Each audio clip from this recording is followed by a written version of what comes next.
Ya, kita ada di modul nutrisi sekarang, modul yang cukup panjang. Meskipun memang sebenarnya kalau kita jujur sampaikan bahwa sebagai personal trainer, value kita memang ada di luar, sebagiannya adalah membantu mereka goal setting, ya, memastikan mereka mendapatkan program yang baik. Jadi kita juga dalam hal merancang program lebih teliti. Kemudian mengetahui melalui beberapa assessment kondisi fisik mereka, sehingga akhirnya tahu gerakan apa yang cocok dan gak cocok untuk mereka. Ada kemampuan awal mereka ada di training continuum yang keberapa, ya. Itu semua sebenarnya fungsi awal personal trainer. Kemudian begitu masuk ke sesi latihan, di saat itulah kita yang justru baru dibayar dalam konteks per sesinya. Kalau per sesi kita dibayar di sana, dan kita kalau jujur sampaikan, apa sih kegiatannya? Apa kita berdiri di samping treadmill terus? Atau kita pantau mereka di ruang aerobik sedang bererobik ria dengan member lain? Dan itu dinamakan satu sesi personal trainer? Kan tidak. Berarti menjadi personal trainer itu, esensi waktu kita dibayarnya, value terbesarnya memang juga ada di memberikan teknik gerakan yang paling bagus agar mereka efektif. Dalam artian efektif itu adalah mendapat manfaat yang paling maksimal dari olahraganya dan didapat dengan cara yang paling aman. Berarti pengetahuan akan ilmu gerak, biomechanics, tentang penggunaan alat, bagaimana alat di setel untuk sesuai tubuh klien, hal-hal seperti itu yang justru merupakan yang paling valuable yang kita coba deliver di Rains itu. Tetapi nutrisi juga merupakan salah satu komponen besar kesuksesan. Hanya saja memang kalau di luar negeri ada yang namanya certified nutritionist yang ceritanya memiliki kotaknya sendiri, ya. Jadi ibaratnya memiliki ranahnya sendiri dalam berpenghidupan. Maka ada yang namanya nutritionist, baik itu dokter gizi ataupun certified nutritionist, yang perlu sedikit banyak memberikan masukan. Hanya kita di Indonesia mungkin karena mutlak kita sebagai personal trainer menjalankan gaya hidup yang kita jual. Jadi sebaiknya ya kita juga adalah individu yang ibarat kalau di fitness itu menjalankan perintahnya, menghindari larangannya. Melakukan hal-hal yang boosting kesehatan dan kebugaran kita, dan menghindari hal-hal yang merusak kesehatan atau mengganggu atau menguras kesehatan dan kebugaran kita.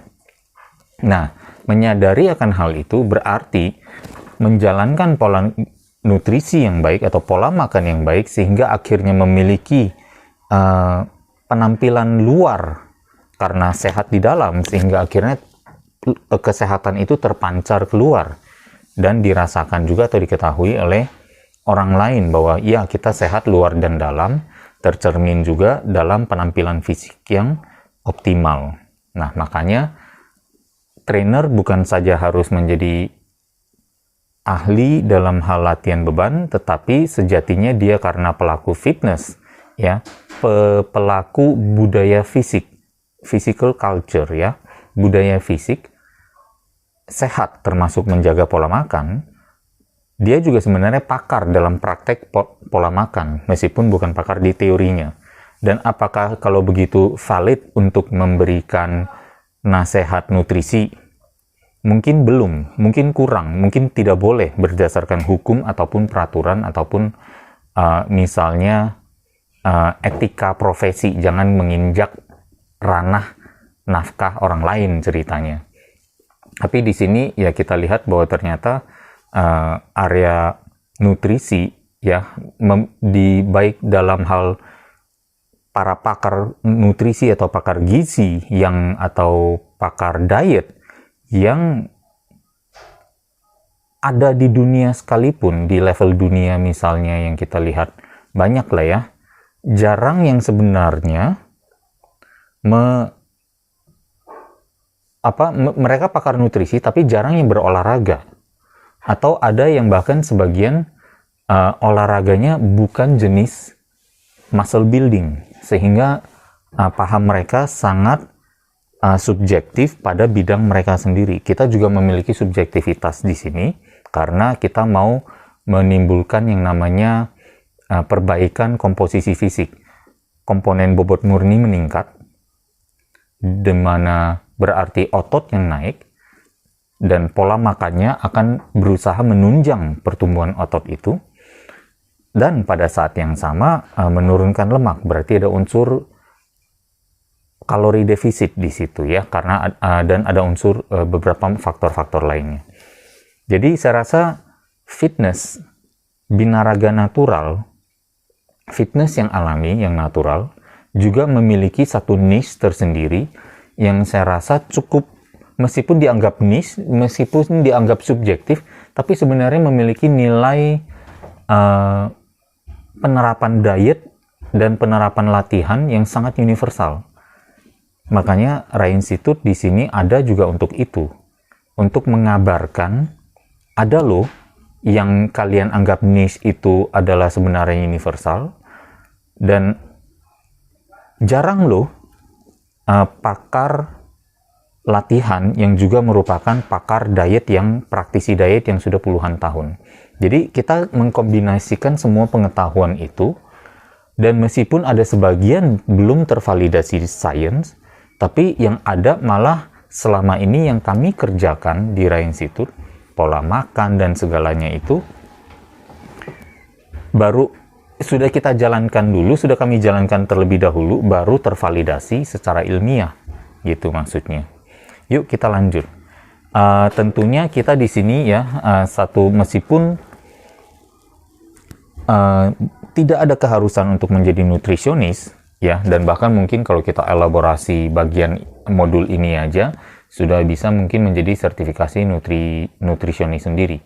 Tapi setidaknya kita lihat dulu ya dari satu kacamata menjadi trainer, mencoba membantu klien lebih akurat dalam hal penerapan gizinya supaya latihannya bisa kelihatan lebih berhasil, menunjang latihan ya. Ketiganya, istirahat teratur, pola makan teratur, dan olahraga teratur tidak pernah saling berdiri sendiri, dan mereka adalah terikat satu sama lain dengan sangat erat. Nah, jadi kita mulai dengan ibaratnya nih bahasanya case study ya. Ada klien yang umur 50 tahun tadi ya, dengan berat badan 70 kg. Ini lebih kurang masih sama dengan klien yang di goal setting ya, dan klien yang di bagaimana membuat program latihan gitu ya. Berat badannya 70 kg, kadar lemaknya 34%, umurnya 50 tahun, mau berolahraga 4 kali per minggu masing-masing 60 menit. Beliau adalah seorang pemula. Goal tahap awalnya, kalau di goal setting, case study-nya kita gunakan goal tahap awal di 27%. Tapi di sini katakanlah 30, which doesn't matter ya. Kemudian yang menjadi pertanyaan kita bersama hari ini yang akan kita kupas tuntas untuk temukan jawabannya, dan di mana saya mengharapkan juga karena soal seperti ini akan keluar di ujian, maka saya akan mengharapkan teman-teman menjawabnya dengan selengkap mungkin dan seakurat mungkin. Buatlah penghitungan kalori seimbang sampai ke gram protein, karbohidrat, lemak per harinya yang dibutuhkan klien. Kemudian berdasarkan penghitungan tersebut, buatlah skema kalori defisit yang tepat dan rekomendasi pemotongan kalori berasal dari mana saja, serta jelaskan mengapa. Ya, kemudian masukkan kedua poin di atas ke dalam skema katakanlah intermittent fasting. Ya, nanti akan kami jelaskan juga mengapa intermittent fasting yang direkomendasikan ya. 16 jam puasa, 8 jam jendela makan. Uraikan pilihan sumber makanan untuk memenuhi kebutuhan gram di atas. Dan jelaskan juga penyajian yang Anda pakai, kira-kira makannya seperti apa, masaknya, mengolah makanannya. Learning objektifnya. Nah, berarti kan sebenarnya kalau bisa melakukan semuanya seperti bisa menjawab semua pertanyaan di atas. Karena kita sudah paham, ya, secara utuh, secara wholesome, secara menyeluruh dan lengkap. Nah, kita akan selalu berbicara karena Ra Institute sebenarnya kamilah yang termasuk merintis 4 elemen diet, ya, sampai hari ini, ya, secara mendetail, ya, di masing-masing elemennya. Menggunakan 4 elemen diet untuk goal memperbaiki komposisi fisik, ya, sehubungan dengan meningkatkan bobot murni maupun menurunkan bobot lemak. Mengetahui apa saja mungkin, ya, ini tambahan pendukung dalam pola makan seperti suplementasi dan cara ilmiah menggunakannya. 4 elemen diet, ya, ada sumber, ada penyajian, ada jadwal dan frekuensi, dan juga ada jumlah, ya. Sumber, penyajian, jadwal dan frekuensi, dan jumlah. Dan kita tentunya di bagian penyajian tidak akan saya bahas karena sudah merupakan satu modul besar sendiri yang dipresentasikan oleh Master Chef Henry, ya. Master Chef Henry adalah seorang pelaku fitness dan binaraga juga, dan beliau juga adalah seorang pakar memasak dan mengolah makanan. Maka untuk penyajian kami serahkan ke rekan Chef Henry. Maka saya di sini akan membahas lebih banyak di sumber, jadwal dan frekuensi, juga jumlah. Yuk kita ke sumber sekarang, ya. Berarti sumber di sini apa yang kita perlu ketahui? Mengetahui pengetahuan dasar nutrisi makro dan mikro, ya. Kemudian pembagian sumber-sumber nutrisi makro dan menyadari banyak sumber memiliki berbagai komponen nutrisi makronya, ya.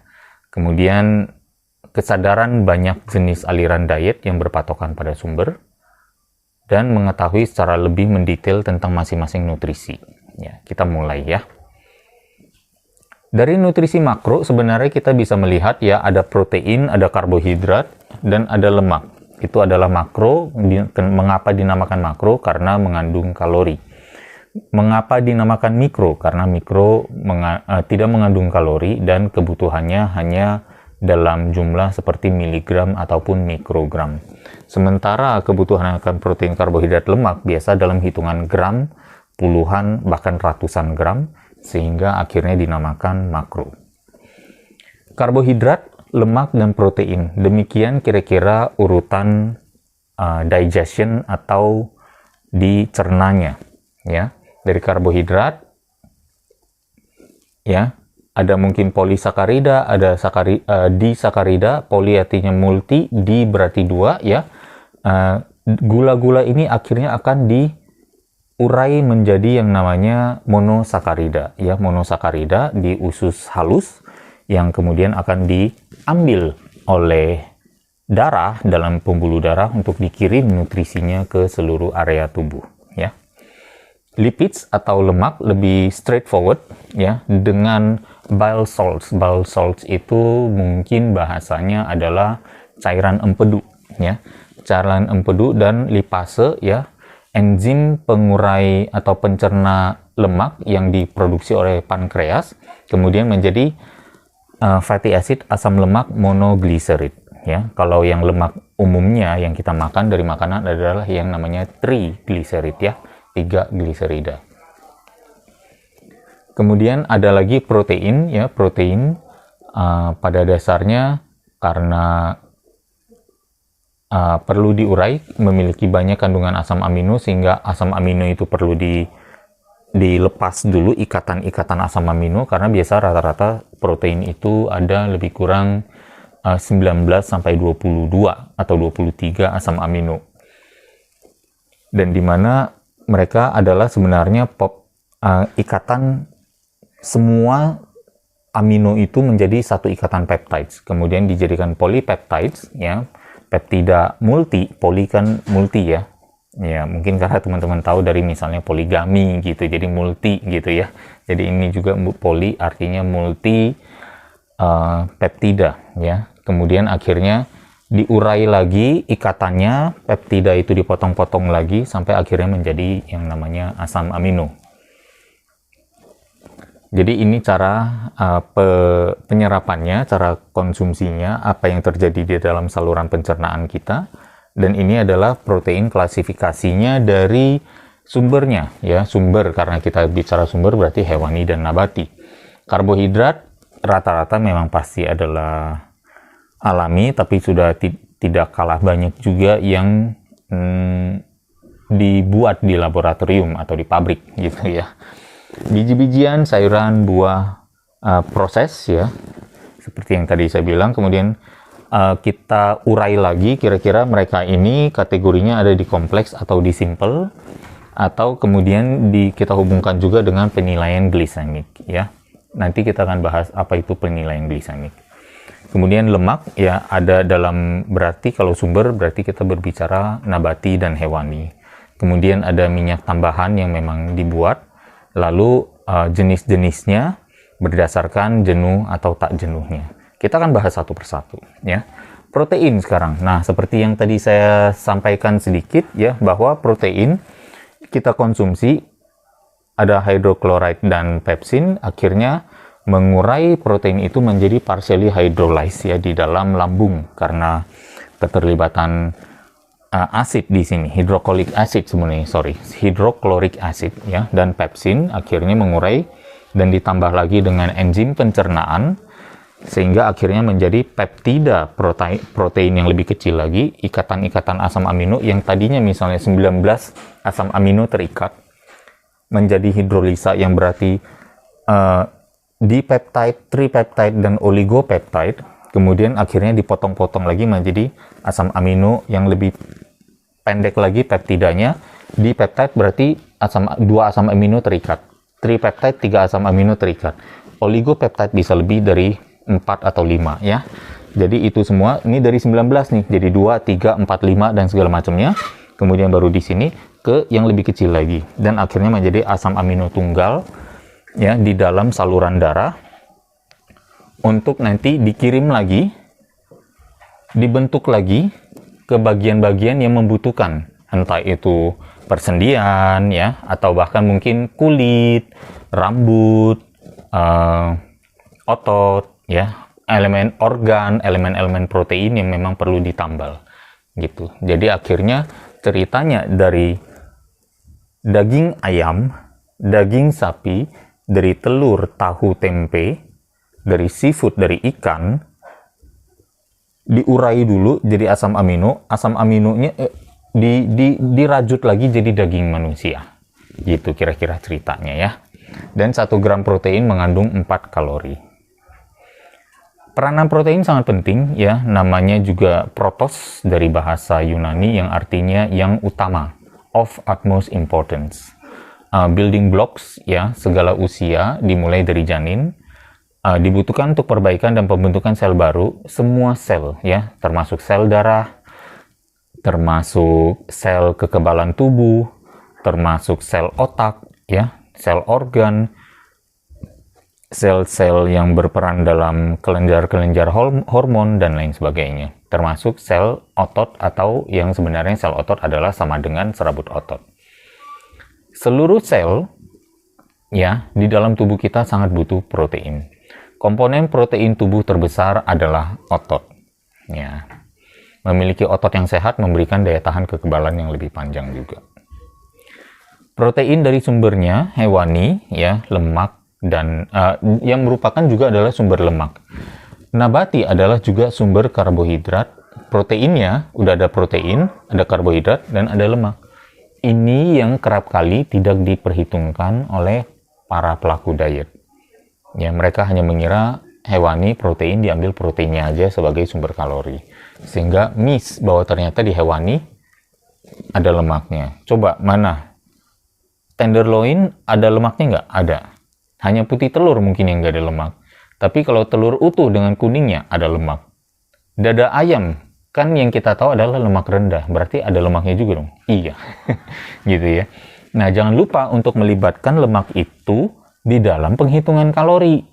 Nah, ya jangan sampai lupa. Apalagi yang protein nabati, para vegetarian misalnya, mau merancang satu jenis diet, udah sumber proteinnya mengandung karbohidrat, makanya pakai nasi.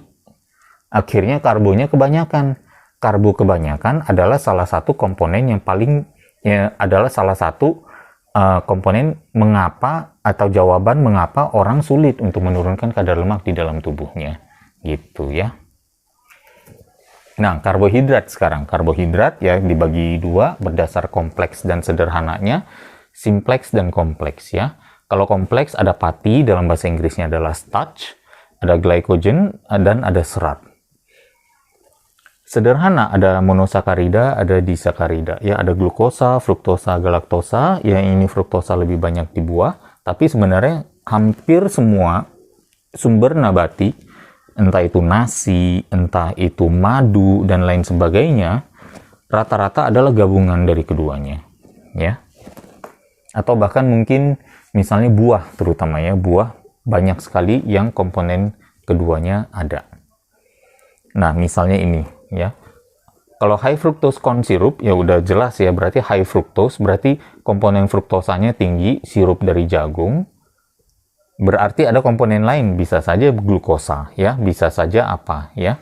Kemudian madu, ada juga, kalau nggak salah, ada komponen maltosa, sukrosa, dan glukosanya, ya. Gula pasir, mainly ada sukrosa dan glukosa juga, gitu ya. Jadi itu sebenarnya kita cukup tahu aja, tidak perlu terlalu mendetail, tapi yang penting kita mengerti bahwa sebenarnya kalau kita melihat seperti ini, karbohidrat yang 1 gram sama dengan 4 kalori, dan di sini ada pati starch yang merupakan komponen yang memiliki, nanti kita belajar lagi soal glycemic index ya. Pati memiliki glycemic index yang tinggi, glukosa juga memiliki glycemic index yang tinggi, meskipun kompleks dan sederhana. Jadi dua-duanya bisa memiliki glycemic index yang tinggi. Dan di sini ada yang glycemic index yang rendah. Nah, kita bisa mengetahui di sini dari awal, udah sedikit preview, bahwa kalori 1 gram sama dengan 4 kalori, not all calories are equal, maksudnya di sini. Kita bisa mungkin mengkategorikan yang serat ini, ya, memiliki kualitas yang lebih bagus. Serat digabung dengan misalnya fruktosa seperti buah, mungkin jadi bagus, sedikit lebih keren daripada high fructose corn syrup, gitu ya, yang tidak ada seratnya, gitu. Kemudian high fructose corn syrup juga ternyata glisemiknya tinggi. Akhirnya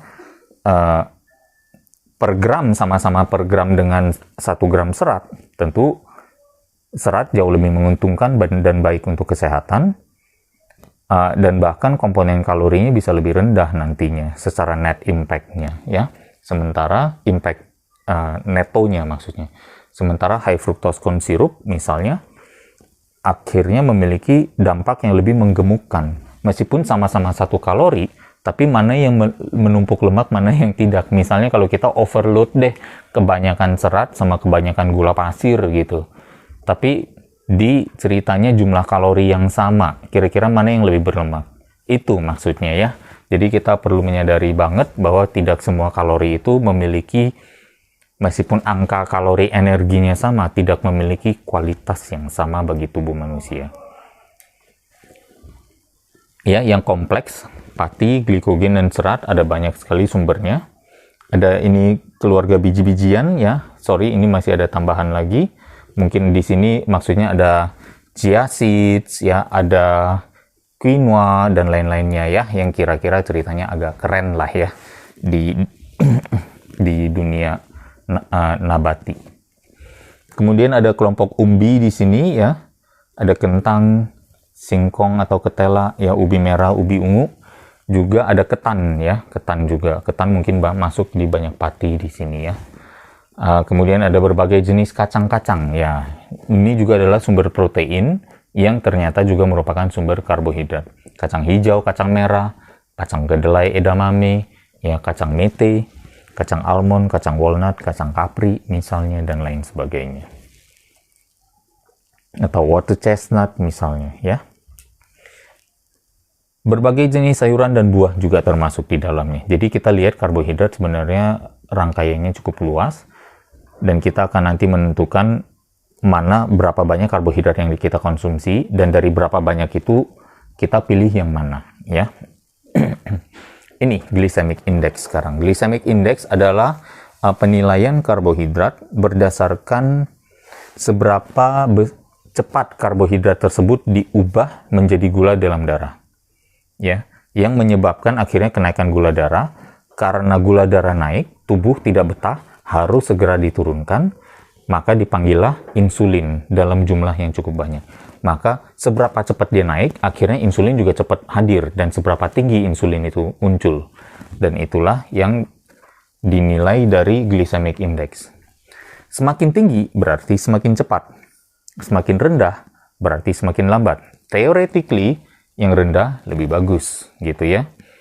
Tapi tinggi juga somehow nanti bisa digunakan dalam keadaan tertentu yang nanti akan saya sampaikan. Nilai tertinggi adalah 100, yaitu glukosa. Itu adalah awal muasal ya. Waktu glycemic index dibuat, digunakan glukosa sebagai patokan 100-nya. Dan kita sekarang ada di lemak ya. 1 gram lemak sama dengan 9 kalori. Ini adalah pembagiannya. Ada lemak jenuh yang namanya saturated fat, lemak hewani yang dari kulit ya, yang ada lemak-lemak putih-putihnya bagian entah itu di daging sapi atau daging ayam atau daging kambing dan lain sebagainya ya. Kemudian ada butter, ada lard juga.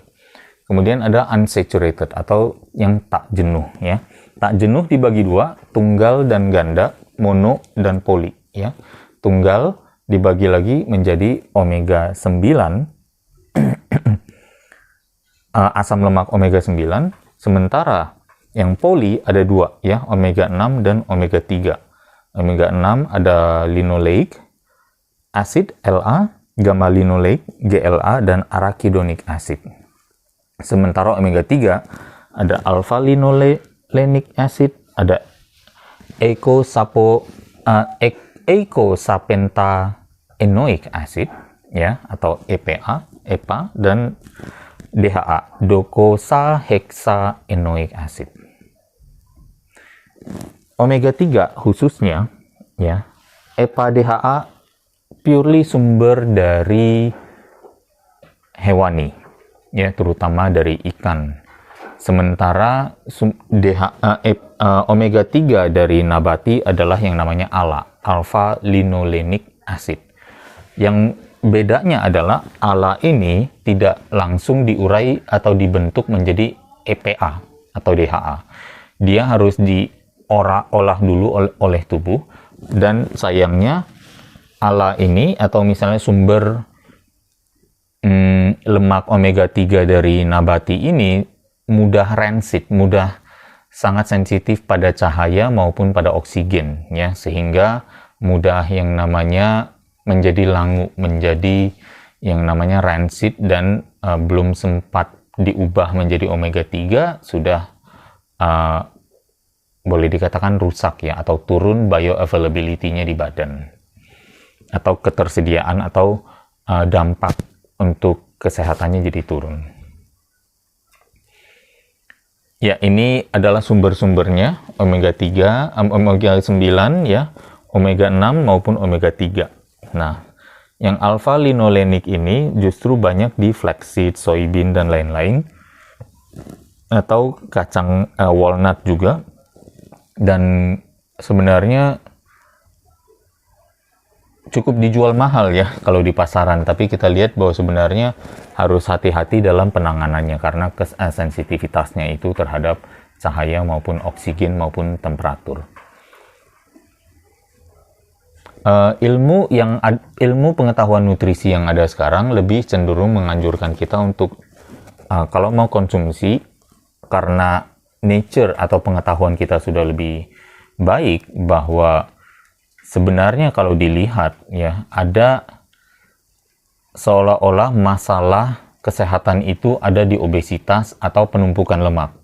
Yes, kita akui itu, tapi di sisi lain orang-orang yang memiliki tumpukan lemak tinggi juga adalah orang-orang yang memiliki kadar komposisi otot yang rendah. Yang makanya kami sering bilang sebagai kamilah, ibarat kami pendukung atau misalnya pemerakarsa atau promotor muscle centric approach gitu ya, pendekatan yang sangat fokus kepada otot, karena bisa saja memang masalah di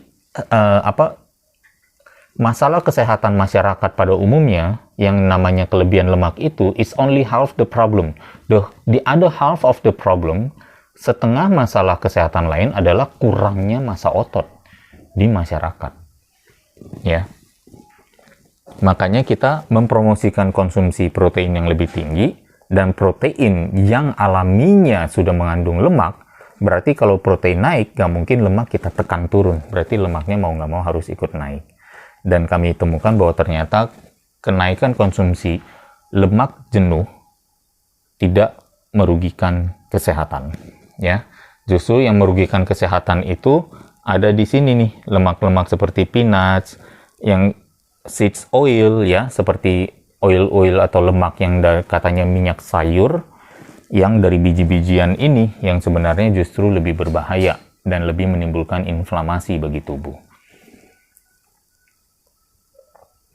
Nanti akan kita bahas tentang strategi bagaimana menurunkannya asupan-asupan makanan tersebut dan bagaimana secara objektif, secara sangat berhati-hati memilih sumber lemak yang lebih baik lagi. Ya, ini hanya sekedar catatan aja, footnote ya, tentang kandungan-kandungan omega 6-nya maupun omega 3 ya, saturated fat-nya juga. Ini juga sama, jadi bisa dibaca sendiri. Nah, kita tadi juga sempat bahas bahwa sebenarnya banyak faktor atau misalnya banyak aliran diet yang ada di pasaran yang ditulis oleh para pakar mengacu kepada sumber, sangat heavy pada sumber. Vegetarian, vegan, carnivore, ketogenic, blood type, ya, food combining, Atkins, South Beach Paleo atau caveman diet, low carb high fat, ya, high carb low fat, dan segala macam, fruitarian, semuanya mengacu kepada sumber, ya. Dan ada satu yang dari sekian banyak yang mungkin membahas tentang timing, yaitu intermittent fasting. Sekarang kita ke jadwal dan frekuensi. Harapannya adalah sumber tadi cukup jelas ya, memberikan kita satu basic untuk men-tackle atau memberi jawaban kira-kira pilihannya yang mana. Kita akan dalam submodul jadwal dan frekuensi ini, kita akan membahas tentang mengenal intermittent fasting sebagai aliran diet yang fokus pada jadwal dan frekuensi. Kemudian mengetahui manfaat kesehatan menjalankan intermittent fasting. Mengetahui juga berbagai variasi jadwal dan frekuensi makan yang tepat berbasis IF, ya, intermittent fasting. Untuk apa? Memperbaiki komposisi tubuh tentunya ya, dan menurunkan kelebihan lemak tubuh, dan juga memperbaiki komposisi tubuh dan meningkatkan berat badan yang kurang. Nah, intermittent fasting bukanlah sebenarnya hal baru ya. Yang dipicu dari intermittent fasting, sebenarnya intermittent fasting hanya satu metode, esensinya adalah untuk mendapatkan kesehatan pastinya ya.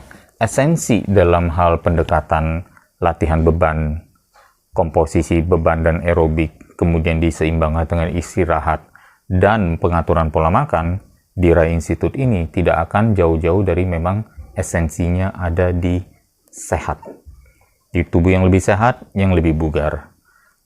Termasuk di sini adalah satu mekanisme badan tubuh manusia yang sebenarnya baru ditemukan di tahun 66, tapi pada ragi.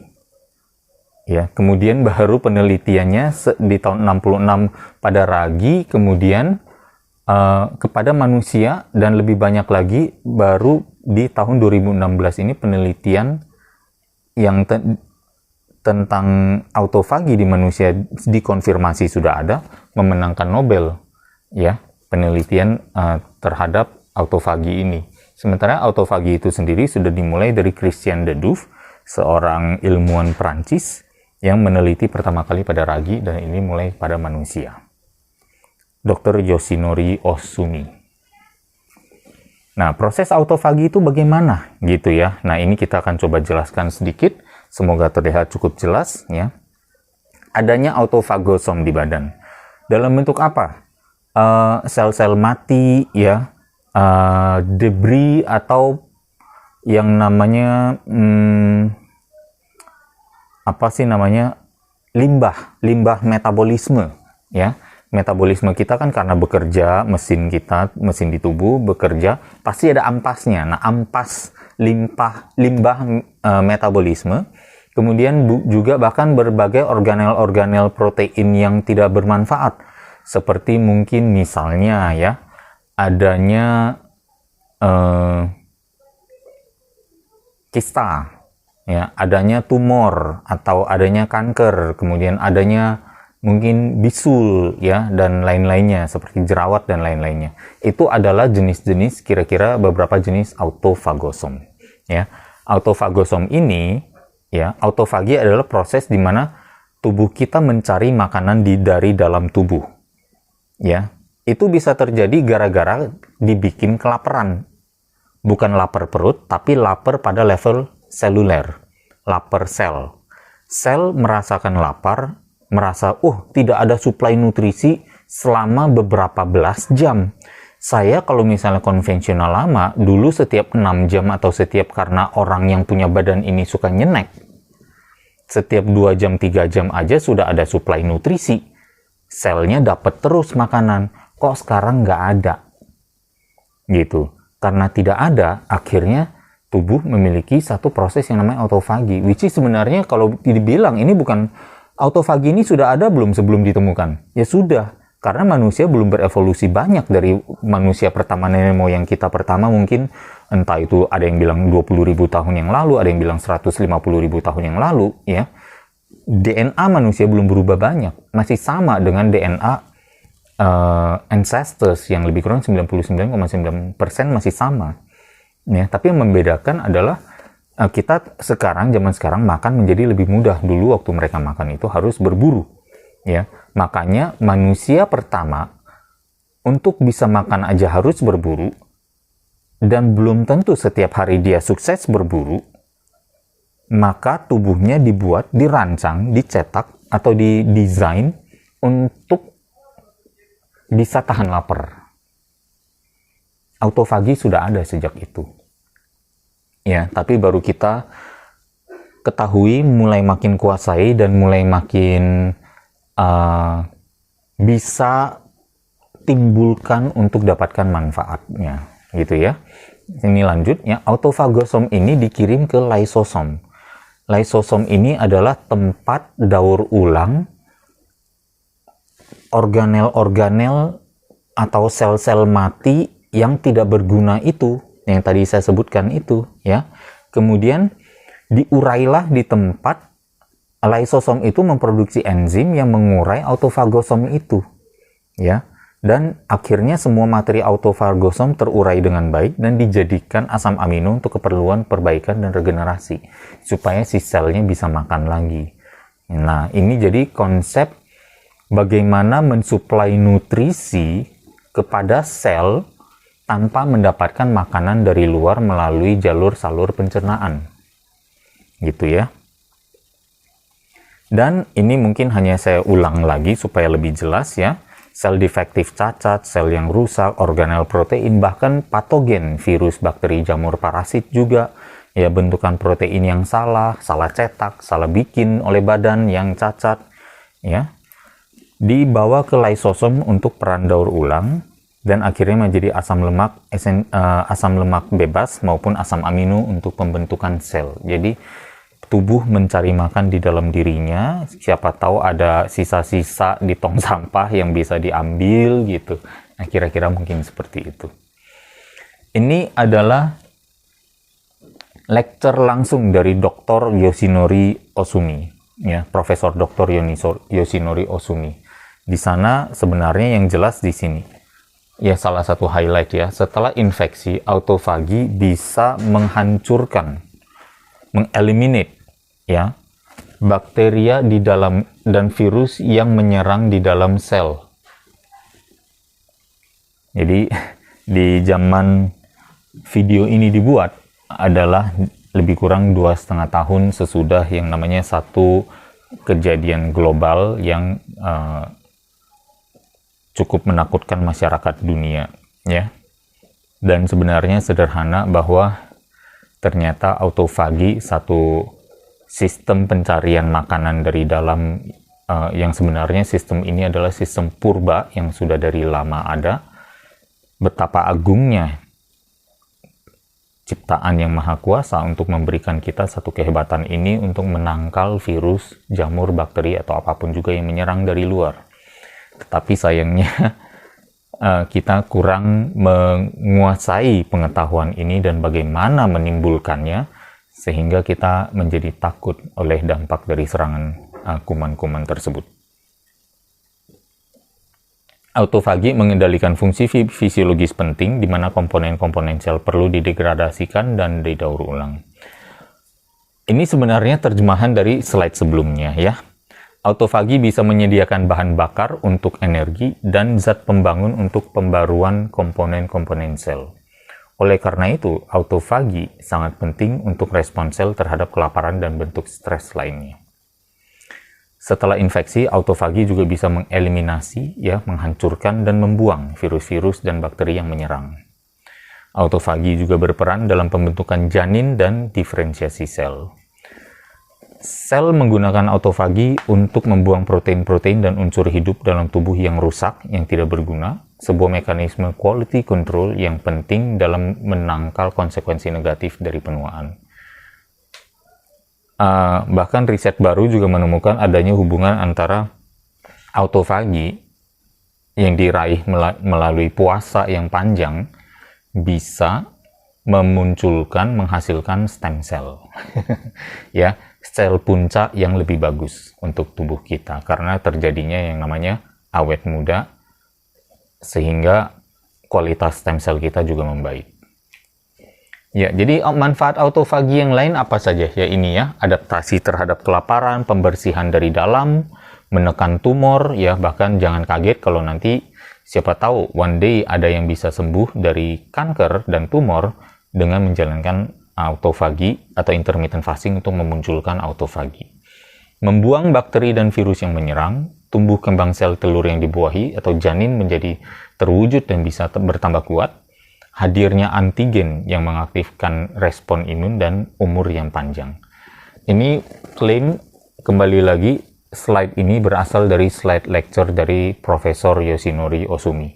Jadi bukannya Rai Institute yang mengada-ngada ya. Jadi kalau misalnya mau komplain ke Rai Institute, Mbok tolong komplain dulu ke profesor penerima Nobel ini. Pemicu autofagi ya, tidak diproduksinya insulin, tingginya kadar glukagon yang diproduksi oleh pankreas, ya. Kemudian bonusnya adalah produksi growth hormone yang meningkat dan kadar lemak yang turun. Ada proses di sana yang namanya mungkin fat burning, ya, fat adapted.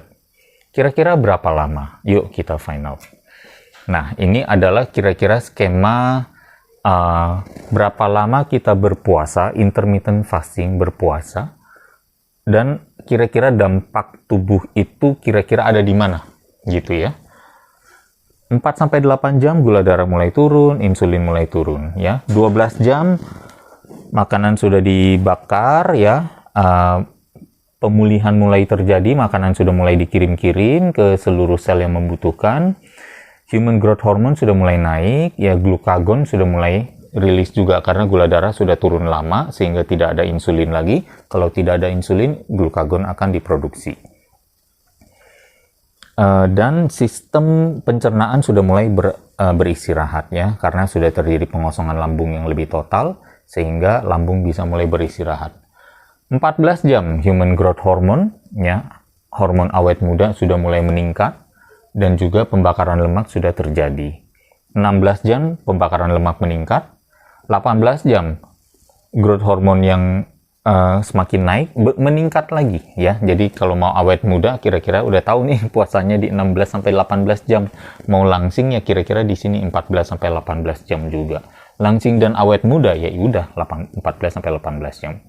Autofagi dikabarkan bisa ada sejak yang namanya 18-20 jam, dan di saat sudah lama sekali tubuh tidak menerima karbohidrat atau tidak makan, maka tubuh sudah akan berusaha juga mencari cara untuk membakar cadangan lemak yang ada di dalam tubuh, ya. Mulailah dirilis keton. Keton dirilis ya untuk berperan sebagai sumber energi alternatif bagi otak untuk bisa berpikir gitu. Jangan sampai jangan sampai agak tell me gitu ya. Kemudian autofagi meningkat sampai 300% di 36 jam. Aduh, berarti lapar banget dong. Ya, kan namanya intermittent. Kalau intermittent apa? Berselang. Dilakukan berapa lama sekali? Bisa seminggu sekali, bisa sebulan sekali, bebas ya, bisa dipilih. Jadi jangan salah, ini bisa jadi bukanlah hal yang begitu menderita. Karena apa? Sepanjang puasa ini masih boleh minum, ya. Minumnya terbatas pada 3 hal. Kira-kira apa saja yang tidak berkalori? Air putih, teh tawar maupun kopi pahit yang tanpa gula, ya. Kira-kira mungkin masih bisa di sana. Kemudian regenerasi seluler sudah terjadi di 48 jam atau 2 hari 2 malam tidak makan dan hanya minum saja. Dan autofagi bisa ada di puncak sampai kalau di 72 jam. Saya rasa ini mungkin unik juga kalau kita perhatikan bahwa ada misalnya nih, kalau misalnya kita hubungkan dengan misalnya penyakit kanker ya. Penderita kanker akan langsung diberi yang namanya misalnya dianjurkan mengambil terapi yang namanya kemo ya, kemoterapi. Dan kebanyakan dari penderita kanker itu apabila melakukan kemoterapi seolah-olah si obat kemonya itu menyebabkan dia enek dan gak punya nafsu makan. Padahal sebenarnya bisa jadi itu adalah mekanisme tubuh manusia untuk bilang, wait, tunggu dulu. Saya kayaknya bisa nih untuk mendapatkan autofagi nih. Saya bisa nih kayaknya untuk nggak makan lama nih ya, untuk mendapatkan autofagi. Siapa tahu seperti itu. Makanya sebenarnya tubuh kita bereaksi dengan sangat hebatnya terhadap banyak hal dari luar, sehingga kadang kita pikir itu adalah dampak buruk, tapi siapa tahu sedang terjadi sesuatu yang baik. Nah, kita coba belajar nih sekarang puasanya, step 1 gitu ya, kira-kira apa saja. Nah, ini adalah contohnya. Misalnya kalau dalam 24 jam, ada jendela makan 12 jam, puasanya juga 12 jam. Ya.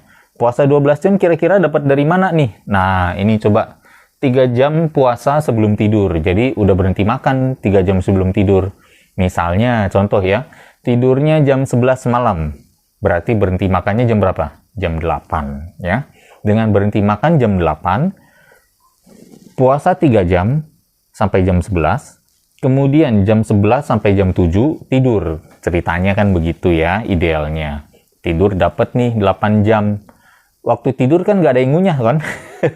nggak ada yang makan-makan atau aduh maaf saya bermimpi jalan ke kulkas gitu kan, enggak gitu.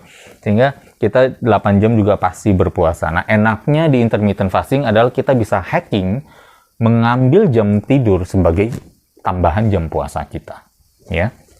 3 jam sebelum tidur plus 8 jam saat tidur plus 1 jam lagi sesudah bangun baru kita makan. Nah, kita akhirnya bisa dapat nih 3 plus 8 plus 1, 12 jam ya.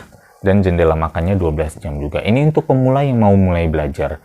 Dan perhatikan di sini 12 jam udah mulai nih ada ya manfaatnya. Terus kita ceritanya mau naikin lagi 14 jam boleh, 14-10 ya.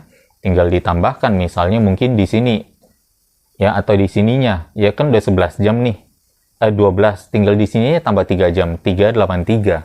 383 jadi 14 jam ya. Terus ini sekarang step 2-nya katakan yang 16 jam. 16 jam berpuasa berarti jendela makannya adalah 16 jam. Bagaimana caranya? Nah ini, kita jadi 4 jam puasa sebelum tidur, 8 jam puasa saat tidur, jadi 12 jam, kemudian kita tambah lagi 4 jam puasa sesudah bangun. Kemudian jendela makannya juga jadi 8 jam. Nah, di 8 jam itu mau makan apa? Jumlahnya berapa? Nanti kita di tahap jumlah. Tapi kita ketahui dulu di sini. Dan teman-teman udah tahu di 16 jam ini manfaatnya udah lebih keren lagi. Fat burning meningkat. Human growth hormone dari 14 jam udah keep increasing. awet muda udah mulai dapet, pembakaran lemak pelangsingan udah mulai dapet, cakep ya kita di sini kira-kira. Nah, sekarang step 3, kita mau bawa lebih jauh lagi. Puasa 20 jam, jendela makan 4 jam ya. Jendela makan semakin singkat ya. Bagaimana caranya? Ini mungkin hanya contoh proposalnya aja ya. 6 jam puasa sebelum tidur, 8 jam puasa saat tidur, 6 jam lagi puasa sesudah bangun. Ada yang merasa, oh saya dengan kopi bisa tahan lapar lebih lama. Ya udah, ini 4, ini 8 ya, terus ini 10. 4 tambah 8, 12, ininya bisa 12 di sini, atau ini bisa 8 jam. Nah, 8 boleh juga seperti itu. Ya, kadang ada yang misalnya berasa, oh kopi cukup membantu nih untuk menahan nafsu makan, saya ngopi sekali tanpa gula, ternyata tahan nafsu makannya bertambah 2-3 jam, gitu ya. Gitu. Tapi yang perlu diketahui di sini ada 2 hal. Rain Institute memberi proposal melakukan intermittent fasting. Mengapa? Sederhana, autofagi ini bisa dipicu. Autofagi adalah satu sistem purbakala yang sudah dimiliki manusia yang jarang kita ketahui. Dan akhirnya baru sains, riset ilmiah baru menemukan ada manfaatnya. Ya, jadi ini adalah sebenarnya berpuasa ini masih inline dengan yang namanya baik itu pola hidup manusia zaman purba yang berburu sampai ke praktek religi di semua agama ada puasanya ya, itu satu. Yang kedua juga yang pasti adalah mudah, murah karena jadwal makannya lebih dikit ya, jadi lebih mudah, lebih murah, dan tingkat keberhasilannya lebih tinggi dan ternyata menyehatkan juga.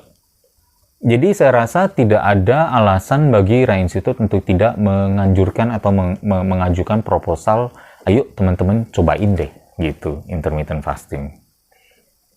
Dan hal kedua yang sedikit agak terpisah adalah mengamati semakin pendeknya jendela makan, berarti apa? Pilihan makanan kita harus lebih hati-hati.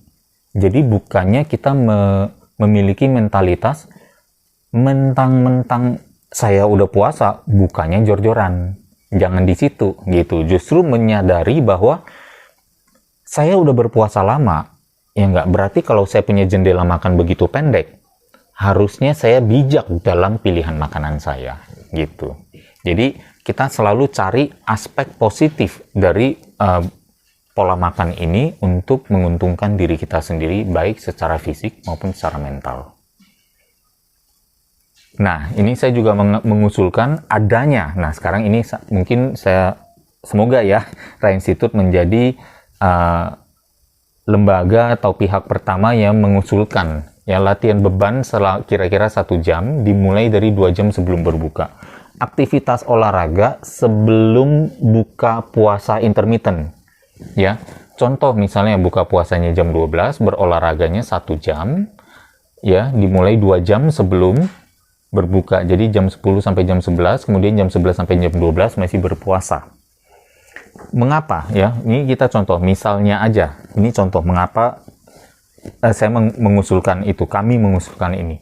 Basal metabolic rate 24 jam adalah katakan nih, kalau misalnya kita diem aja, waktu puasa intermittent fasting menggunakan jam tidur, itu waktu kita lagi bergerak aktif atau lagi istirahat. Waktu kita istirahat, berarti kita ada bakar kalori nggak? Ada pembakaran kalori yang kalau misalnya di smartwatch namanya RMR, yang namanya resting metabolic, RM, ya, resting metabolic rate, yang bahasa kunonya adalah basal metabolic rate. 1500 kalori. Gede nggak? Itu sebenarnya cukup tinggi, ya, karena ini diambil dari bobot murni lebih kurang 68,12 kilo, kali 22 dapat 1500. Ya, nanti di rumusan penghitungan kalori kita ketemu lagi mengapa seperti ini ya.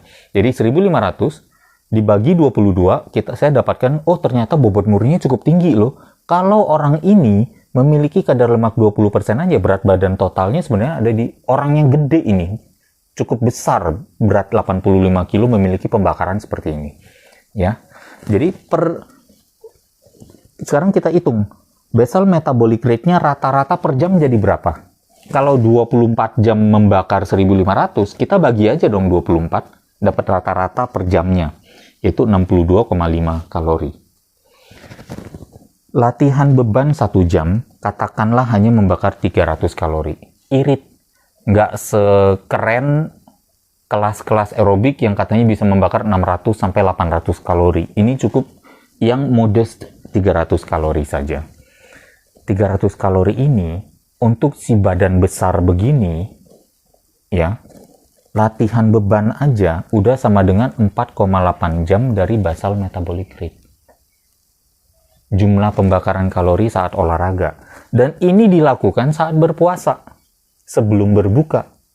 Yang berarti secara praktek menambah jam puasa nggak? Harusnya iya. Jadi bayangkan di dalam 16 jam berpuasa nih, ceritanya katakan ini berpuasa 16 jam. Kemarin terakhir makan jam 8, kemudian sampai jam 8 pagi lagi 12 jam, kemudian tambah 4 lagi jadi jam 12 siang. Ya. Kemudian jam 10-nya berolahraga sampai jam 11. Ternyata terjadi lagi nih penambahan hampir 5 jam. Katakan tambah 5 jam deh. Bisa dibayangkan nggak kalau ternyata wanita dengan hanya 1100 kalori, rata-ratanya lebih rendah, yaitu mungkin di 50, atau 1200 deh, 1200 kalori bagi 24 jam sama dengan 50 kalori. 50 kalori, tapi bakarnya sama-sama 300 kalori, itu sama dengan 6 jam di sini. Sehingga secara di atas kertas bagi pria ini atau wanita ini dengan kondisi ini, 85 kilo, lemak 20%, dia membakar 1500 basal metabolic rate-nya. Di atas kertas dia berpuasa 16 jam, secara biologisnya dia berpuasa 16 plus 4,8, hampir 21 jam. Dia berpuasa. Di atas kertas hanya 16. Di biologinya, dalam tubuh hampir 21 jam. Dan kita lihat 21 jam di sini dapat apa? Autofagi sudah mulai dan keton sudah mulai dirilis. Enak kan? Kita dapatkan tuh. Manfaat-manfaat autofaginya sudah mulai kedorong. Ya. Nah, jadi secara teori kita hanya di 16 jam, tapi sebenarnya manfaatnya yang kita dapat ada di sini. Semua manfaat di sini berarti tergeser masuk ke yang 16 jam ini. Itu kira-kira ya maksud dari gambaran yang saya berikan. Nah, kita tiba sampai ke jumlahnya. Jumlah juga merupakan satu submodul yang besar, dan kita akan bahas ya tentang bagaimana teman-teman menguasai teori penghitungan kalori, termasuk prinsip kalori masuk dan kalori keluar. Kemudian menyadari tidak mungkinnya mengukur kalori secara tepat dan akurat. Lalu menguasai berbagai parameter untuk membuat perkiraan kalori yang mendekati akurat. Piramida makanan yang baru ya akan dipresentasikan atau diproposalkan di sini. Menerapkan piramida makanan baru ini dalam ukuran saji di piring, misalnya seperti apa. Ya, menyadari bahwa kalori defisit yang buruk menghasilkan turunnya berat badan, tetapi tidak menyebabkan perbaikan komposisi tubuh. Ya, menguasai pendekatan yang tepat dalam kalori defisit yang baik untuk menghasilkan penurunan lemak, tetapi tidak menyebabkan penurunan bobot murni atau otot. Jadi ini adalah serangkaian goals atau objectives yang teman-teman diharapkan sudah memiliki atau kuasai dengan pemahaman jumlah. Saya balik lagi ke case study ya, karena perlu diingatkan justru di bagian jumlah ini nanti akan terjadi hitung-hitungannya, dan ini memang adalah salah satu bentuk ya contoh soal ujian untuk bisa lulus di pelatihan Rai Institute untuk menjadi Certified Personal Trainer. Penghitungan kalori sederhana. Nah ya, di zaman yang dulu episode pelatihan Rai Institute yang lama kami menggunakan rumusan lama, sekarang adanya update berarti menggunakan rumusan yang sedikit lebih baru. Ya, kalori yang kita bakar saat istirahat atau basal metabolic rate seperti yang tadi saya jelaskan sedikit ya di section autophagy atau timing dan jadwal. Ya, kita bisa didapatkan dari smartwatch, teman-teman bisa langsung dapat. Ya, smartwatch hari ini harganya juga mungkin yang paling murah, bahkan ada yang 200.000 juga sudah dapat ya, sampai yang jutaan. Ya, atau kalau misalnya mau melakukan dengan manual, yaitu bobot murni dalam kilogram dikalikan 22.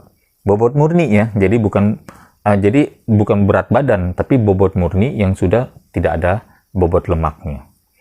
Kemudian ada kalori yang terbakar dari mengolah dan mencerna makanan, which is ternyata cukup tinggi, ya, yang dinamakan thermic effect of food atau TEF.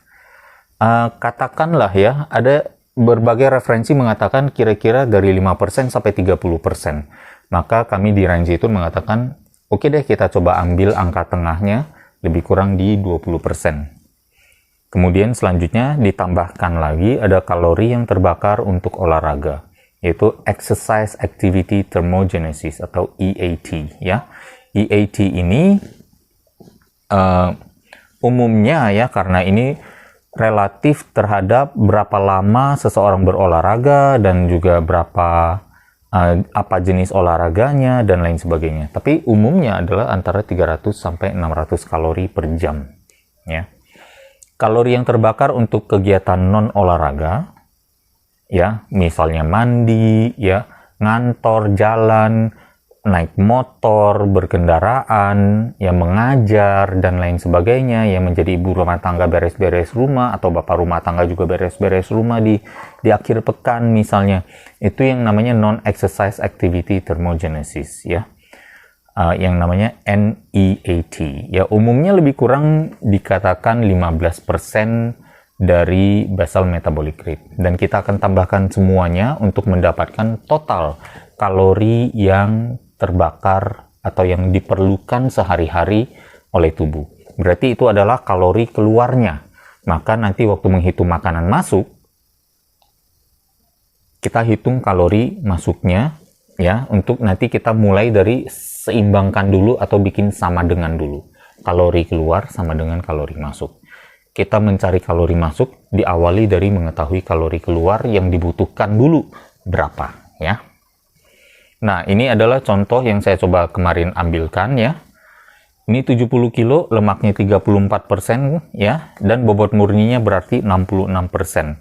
Berat badan barunya tolong jangan dilihat karena saya lupa menghapusnya. 70 kilo berarti terjemahannya dalam berat berapa? Nah, kan tadi kita mau mencari yang namanya basal metabolic rate. Basal metabolic rate ya, BMR juga berarti perlu BM, bobot murni. Ya, berarti ambil dari sini yang dikalikan 22 tadi. Ya. Nah, makanya kita dapat nih sekarang bobot murni dalam kilogram yang tadi 46,2 ya, dikalikan 22 sama dengan 1016 kalori. Kemudian ditambah lagi 20% dari mengolah makanan, kan 20% nih. Nah, 1016 kali 20% dapat 203. Kemudian kalori olahraga, EAT ya, Exercise Activity Thermogenesis. Ya, katakan kita ambil yang paling rendah deh, 300 kalori ya. Ini tambahkan lagi. Dan yang terakhir adalah kalori yang terbakar untuk non olahraga yang lebih kurang 15% ya, dikalikan 15%, 152, kita dapatkan di sini totalnya ternyata kalori yang keluar terbakar per hari adalah 1671 kalori untuk klien tersebut ya. Nah, kita sekarang udah tahu nih, kita jangan lihat yang bawah dulu, kita lihat atas dulu ya. 1671 kalori karena kalori berasal dari makanan makro, nutrisi makro, ada protein, karbohidrat, dan lemak. Sekarang kita pikirkan, proteinnya mau kontribusi berapa persen dari total? Karbohidratnya mau kontribusi berapa persen? Lemaknya mau berapa persen? Kira-kira kalau misalnya SAD ini Standard American Diet ya, kebetulan jadi bahasanya SAD ya, menyedihkan gitu, karena akhirnya menyebabkan masyarakatnya mengalami obesitas, dari 2/3 dari masyarakat dewasanya mengalami obesitas ya. Misalnya ada yang bilang high fat low carb, ya. Wah, ini mungkin yang penganut ketosis nih, keto diet misalnya ya. Mereka mengatakan 15% protein, karbohidratnya di bawah 5%, sementara lemaknya bisa sampai 80% ya. 15 plus 5, 20 ditambah 80 jadi 100 ya. Kemudian yang standard American diet. Nah, ini yang sering ada nih di buku-buku dan bahkan yang namanya food pyramid yang lama, di mana biji-bijian, tepung-tepung dan lain-lain ada di bawah yang katanya boleh makan banyak. Proteinnya rata-rata 10%, karbohidratnya 65%, lemaknya 25%. Atau misalnya ini klien kita menggunakan rumusan sendiri. Ya, kita mau proteinnya lebih tinggi karena protein adalah juga sumber lemak, maka lemaknya juga otomatis mau nggak mau kita harus beri ruang untuk kenaikan. Kemudian ya karbohidratnya kita 35%. Wah, ini kayaknya karbonya cukup tinggi dong, nanti nggak turun-turun. Tunggu dulu, kita kan ini masih dalam konteks keluar, ini kan kalori keluar. Kita ini baru bicara mau coba kalori masuk disamakan. Disamakan, setelah dapat samanya, kita baru cari mana yang nanti mau kita cut. Gitu ya, jadi kita cari samanya dulu, nanti baru kita cut. Jadi contohnya adalah berikut ya, kita pakai yang katakan 35%, 35%, 30%. Jadi kita kalikan saja, 35% dikali 1671 kalori, dapatnya 585 kalori. 585 kalori juga untuk karbohidrat dan protein sama, dan lemaknya ada di 30%. Dikalikan 1671, sama dengan 501 kalori. Dan kita perlu tahu kan berapa gram dong, gitu ya. Berapa gram dari kalorinya kita bagikan, karena biasanya protein itu 1 gram sama dengan 4 kalori. Kan tadi ya, karbohidrat 1 gram 4 kalori, lemak 1 gram 9 kalori. Jadi angka ini bagikan 4, jadi 146. Angka ini bagikan 4 sama 146. Kemudian angka ini dibagikan 9, lemak karena 1 gram 9 kalori. Dapatnya 56 gram.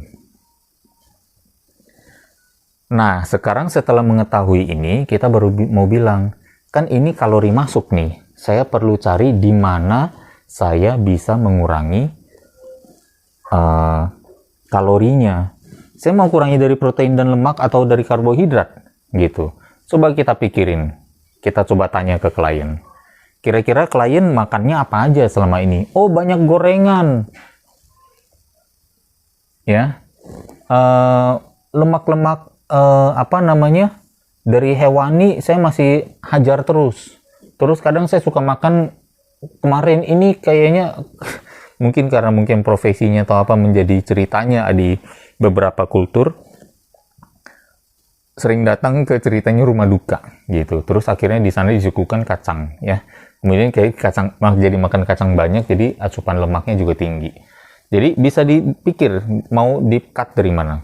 Kalau dari kami di Ra Institute, karena mau mendukung beberapa hal, yaitu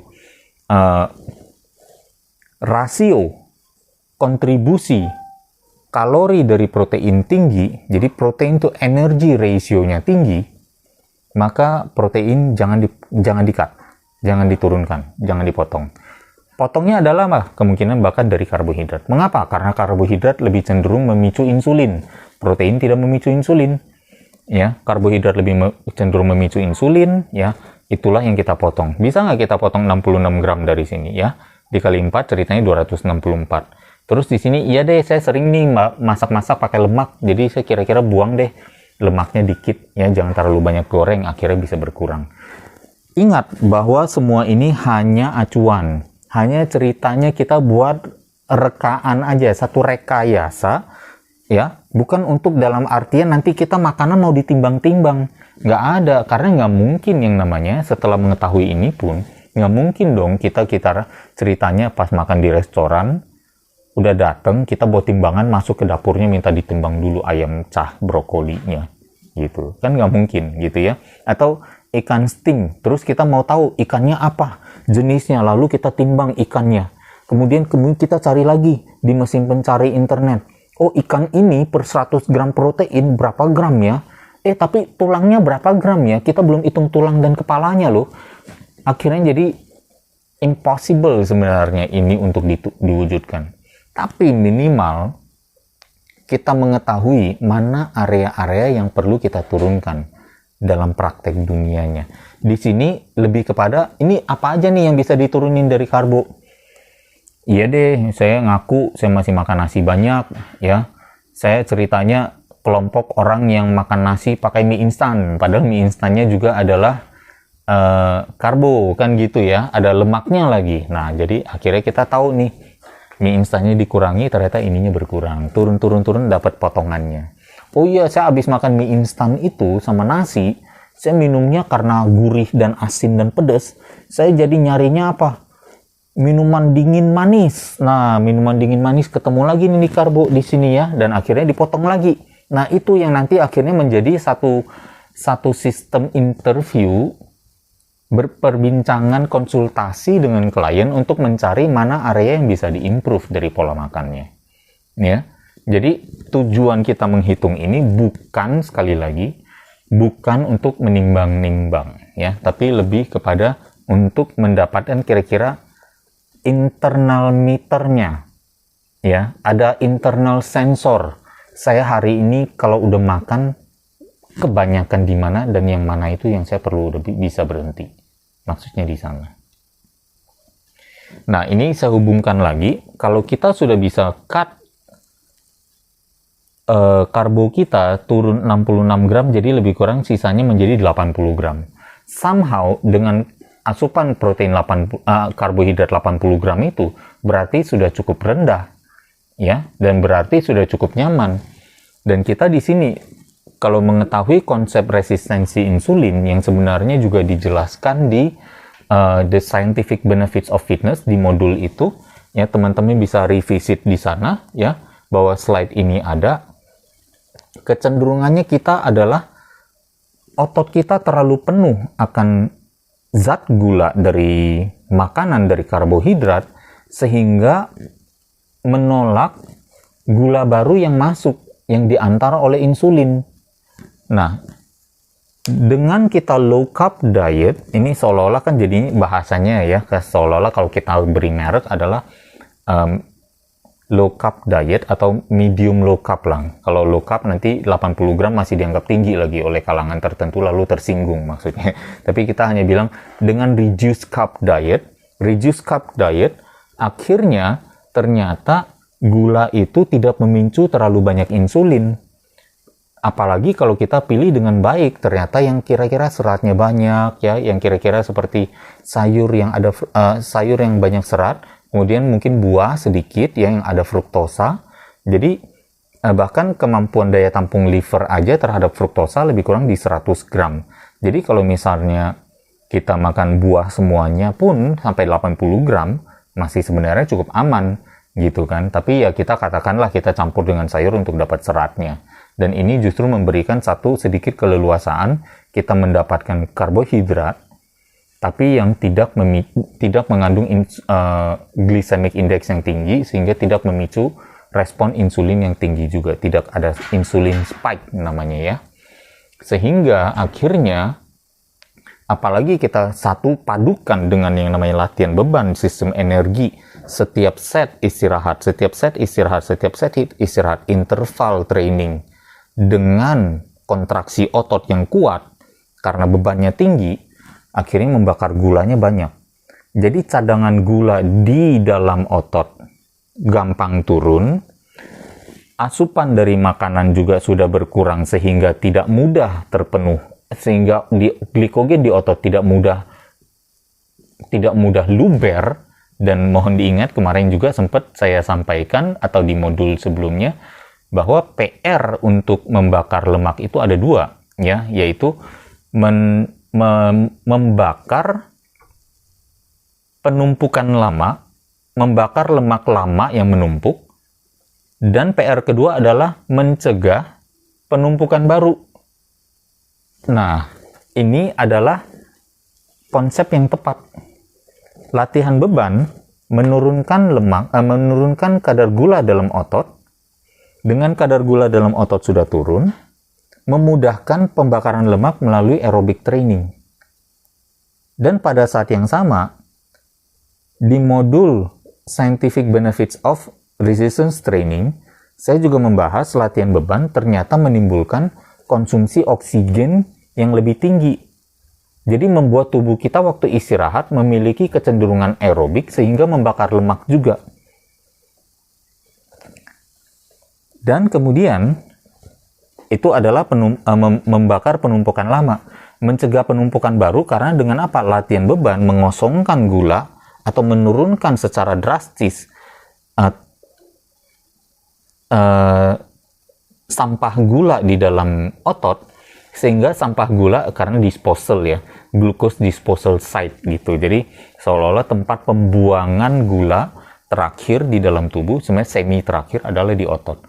Jadi dengan otot yang sudah berkurang banyak kadar gulanya, kemudian masuk gulanya juga dikit, jadi tidak meluber dan tidak terjadi penumpukan lemak baru gitu ya. Apalagi dengan kita meng-create juga kalori defisit. Dengan kalori defisit sehingga akhirnya apa? Kalori defisit, gula asupannya rendah dan tidak banyak, ya reduced atau berkurang, sehingga somehow kita membuat diri kita, klien kita, ya, memiliki satu mekanisme yang namanya sudah tidak mungkin lagi menumpuk lemak gitu ya, menumpuk lemak baru, dan benar-benar ke kondisi ini, mekanisme ini mencegah kegemukan yang sangat luar biasa. Nah, kita membahas juga kan sumber tidak lepas dari piramida makanan. Piramida makanan lama adalah justru malah terbalik ya. Biji-bijian ada di bawah boleh makan paling banyak, ini yang boleh makan paling sedikit. Dulu yang lama adalah biji-bijian banyak, ya di sini sekarang kami putar. Kembali lagi, alirannya adalah lebih ke, kalau kita boleh bilang aliran ya, tapi kami lebih kepada rekomendasi pola makannya ada di karena nutrisi protein adalah nutrisi yang paling penting, of utmost importance, yang kalau paling penting kenapa nggak dikasih paling banyak? Gitu dong, logika aja gitu. Protein sedang, kandungan lemaknya kita perbanyak di sini, kemudian ada protein omega 3 dan mungkin protein fermentasi dalam hal ini seperti tempe ya. Dan mungkin juga ada sedikit gabungan dengan probiotik di sini, mungkin kalau ada gabungan dengan yogurt dan susu, atau bukan susu, yogurt kefir ya mungkin ya. Kemudian ada sayur dan buah. Sayuran juga bisa dengan misalnya bahkan yang bersifat probiotik, mungkin kimchi ya, mungkin sauerkraut gitu, dan juga buah gitu ya. Kemudian ada biji-bijian sedikit. Kalau nggak ada biji-bijian juga nggak apa-apa, pakai umbi aja. Umbinya bukan kentang tapi katakan ubi merah ya, atau ubi ungu. Kemudian ada probiotiknya lagi ya. Jadi kita kalau misalnya bisa mendapatkan ini, maka saya rasa kesehatan kita akan lebih wholesome. Kita berusaha bagaimana tadi ya, dengan persentase protein, karbohidrat, lemaknya kita sudah cut di karbohidrat, kita sudah cut di lemak dari minyak yang ditambahkan ke makanan, dan kita hanya lebih kepada bergantung lebih banyak pada protein yang ada di dalam, terkandung alami di dalam lemak yang terkandung di dalam protein, maka ini sudah akan mulai mendekat mirip ya dengan persentase tadi 35 30. Bahkan waktu kita di sini dengan meng-cut di sini sebenarnya persentasenya berubah. Ini bisa jadi naik ke 40-an nih. Ini bisa jadi naik ke 45, ini bisa jadi naik ke 25. Turun ke 25 ya, 45, 25, 30 jadinya. 45 plus 25 jadi 70 plus 30 di sini ya. Atau bahkan ininya mungkin bisa jadi 20, ininya yang 35 gitu. Ya, jadi masih selaras nih apa yang kita bahas di sini dengan piramida makanan ini, satu jalan ya. Kakak beradik. Kita bergeser dari penghitungan kalori dan berat gram-gramnya karena kita tahu tidak mungkin mengukurnya, maka kita atau tidak mungkin menimbangnya, maka kita mulai dengan piramida ini untuk nanti kita terjemahkan ke dalam piring kita, ya. Nah, defisit kalori dari kalori yang masuk. Tadi sudah saya jelaskan sedikit banyak tentang penurunan dari karbohidrat. Karbohidrat yang seperti apa? Tepung dan produk turunannya. Nah, ini ya, tepung dan produk turunannya apa saja? Maaf ya, ini jadi banyak gitu. Kerupuk, pempek, kue tiaw, mie instan, bihun, vermicelli ya atau soun, wafer, donat, kue ulang tahun, biskuit, crackers, kulit pangsit, ya, somai yang ada adonannya, bakso yang ada adonan tepung, ya, bakso ikan, bakso sapi, ya. Kemudian apa lagi, ya? Bahkan mungkin crab stick, ya. Banyak makanan-makanan kue ulang tahun misalnya atau jajanan pasar. Jajanan pasar banyak tuh ya, kue basah, ya, dan lain-lainnya. Itu banyak mengandung tepung tetapi dalam berbagai bentuk, aroma, rasa, nama, ukuran, dan warna. Jadi bayangkan semua itu kita bilang, saya udah nggak makan nasi. Ya, tapi tepungnya ternyata masih banyak gitu ya. Ternyata masih high carb juga, padahal merasa sudah low carb gitu. Kemudian gula dan produk turunannya. Dari misalnya minuman kemasan. Baik itu botol, baik itu kotak, ya. Baik itu kaleng, ya. Kemudian apalagi? Gula juga dalam kue-kue, ya, bahkan dalam masakan misalnya, itu bisa coba dikurangi, ya. Sirup bahkan, ya, sirup tanpa kita sadari mungkin kita minum banyak. Bahkan dalam minum teh, kebiasaan minum teh dan kopi aja, mungkin di Indonesia juga cukup banyak yang menggunakan gula. Nah, itu pelan-pelan kita cut. Jadi banyak sekali sebenarnya hal-hal sederhana saja untuk bisa mengurangi meng-cut kalori. Sesederhana, misalnya saya dulu pernah punya klien nih, akhirnya jadi cerita, yang punya kebiasaan sehari-harinya, dia selama 5 tahun nggak pernah naik berat badannya. Tetapi dia merasa dirinya bertambah gemuk. Lemaknya naik, ototnya turun. Berat badannya tetap. Dia sehari minum misalnya kopi yang ada creamer dan gula yang namanya 3-in-1 itu, sehari 3 kali. Jadi dia kalau misalnya ngantor, ke kantor itu sebulan ada 20 hari, udah lebih kurang 60 gelas. Ya, 60 saset kopi 3-in-1 itu yang dia konsumsikan. Terus saya hanya bilang, ibu nggak usah ngapa-ngapain, nggak usah olahraga dulu, ya. Cut aja kopi 3-in-1 itu 60 saset, dan minum air putih saja. Hanya dengan melakukan itu saja, beliau turun 3,5 kilo dalam 1 bulan. Ya, bisa dibayangkan sebenarnya ada beberapa hal yang sebenarnya kita bisa gali dari dalam klien untuk kita coba perbaiki.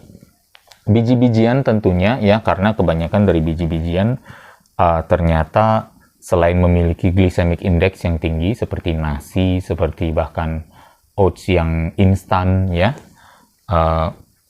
bahkan beberapa hal juga biji-bijian termasuk ada yang bilang gandum, tapi ternyata gandumnya bukan oats tapi gandumnya wheat yang mengandung alergen seperti gluten ya dan lain sebagainya. Kentang juga salah satunya yang memiliki glycemic index yang cukup tinggi. Ini bisa di-cut dan akhirnya ternyata menurunkan meng-cut 66 gram dari 146 itu ternyata tidak sesulit yang dibayangkan ya. Kemudian mengurangi dari lemak tambahan misalnya terutama saat memasak ya, makanan cepat saji misalnya atau termasuk daging kalengan ya. Kemudian metode masak yang menggoreng terutama. Minyak nabati dari biji-bijian dan kacang hati-hati ya terutama waktu memasak. Sawit, jagung, canola, sunflower, kedelai, margarin, dan lain sebagainya. Hal-hal tersebut dinamakan minyak sayur. Saya bingung sayurnya dari mana. Saya dari dulu kepikiran kalau sayur itu berwarna hijau ya. Jadi seperti sawi, ya, seperti selada, seperti mungkin seledri, dan lain sebagainya. Saya bingung bagaimana bisa ya yang namanya bakcoy, kemudian yang namanya sawi itu diperas, diambil minyaknya. Bagaimana bisa dapat seliter minyak dari sayur-sayuran kayak begini? Perlu berapa ton? Ternyata istilah minyak sayur itu begitu misleading. Mana yang jadi sayuran di sini? Nggak ada gitu loh. Siapa yang menghidangkan bunga kanola di mejanya sebagai tumisan?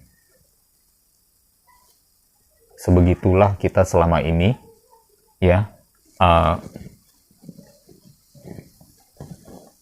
tanda kutip ya, mungkin menyalahartikan kata vegetable oil atau minyak sayur.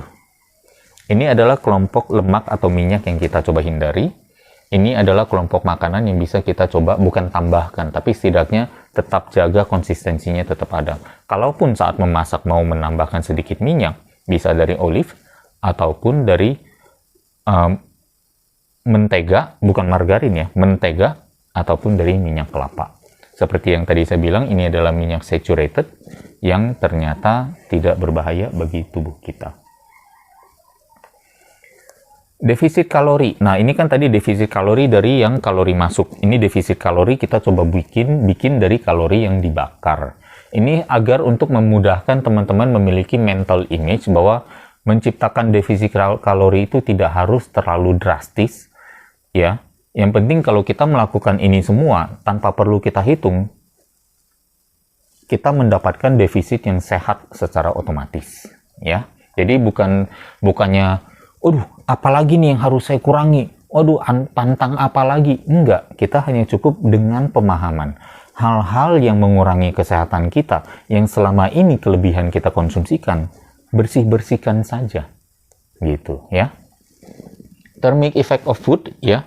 Ikuti food pyramid di slide yang tadi sebelumnya, bahkan ya selanjutnya juga mungkin tetap masih ada, bahwa ternyata food pyramid itu diisi oleh makanan-makanan yang tubuh mengolahnya membakar kalori paling banyak.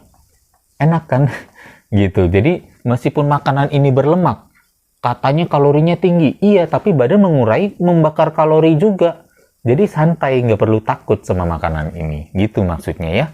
Kemudian exercise activity thermogenesis. Kita bisa tingkatkan juga dengan latihan beban dan latihan aerobik yang fat burning ya, atau cardio. Non-exercise activity thermogenesis juga kita bisa tingkatkan ya, kegiatan sehari-hari yang lebih aktif. Inilah yang justru sering masuk nih dalam tips-tips di majalah, seperti kalau ke stasiun kan misalnya mau ke kantor gitu ya, nggak naik motor lagi tapi naik sepeda gitu, kemudian sepedanya diparkirkan di stasiun. Atau misalnya kalau sudah di kantor, jangan naik lift, kalau bisa naik tangga gitu ya. Itu yang namanya kegiatan sehari-hari yang sedikit lebih aktif, untuk membakar sedikit meningkat lagi.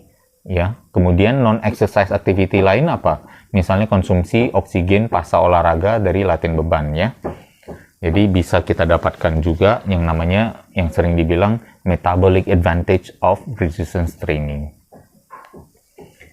Nah, setelah sejauh ini, saya harap teman-teman trainer semua sudah mulai lebih mengerti lagi, lebih paham di mana stance atau misalnya posisi Rai Institute dalam hal pendekatan nutrisi.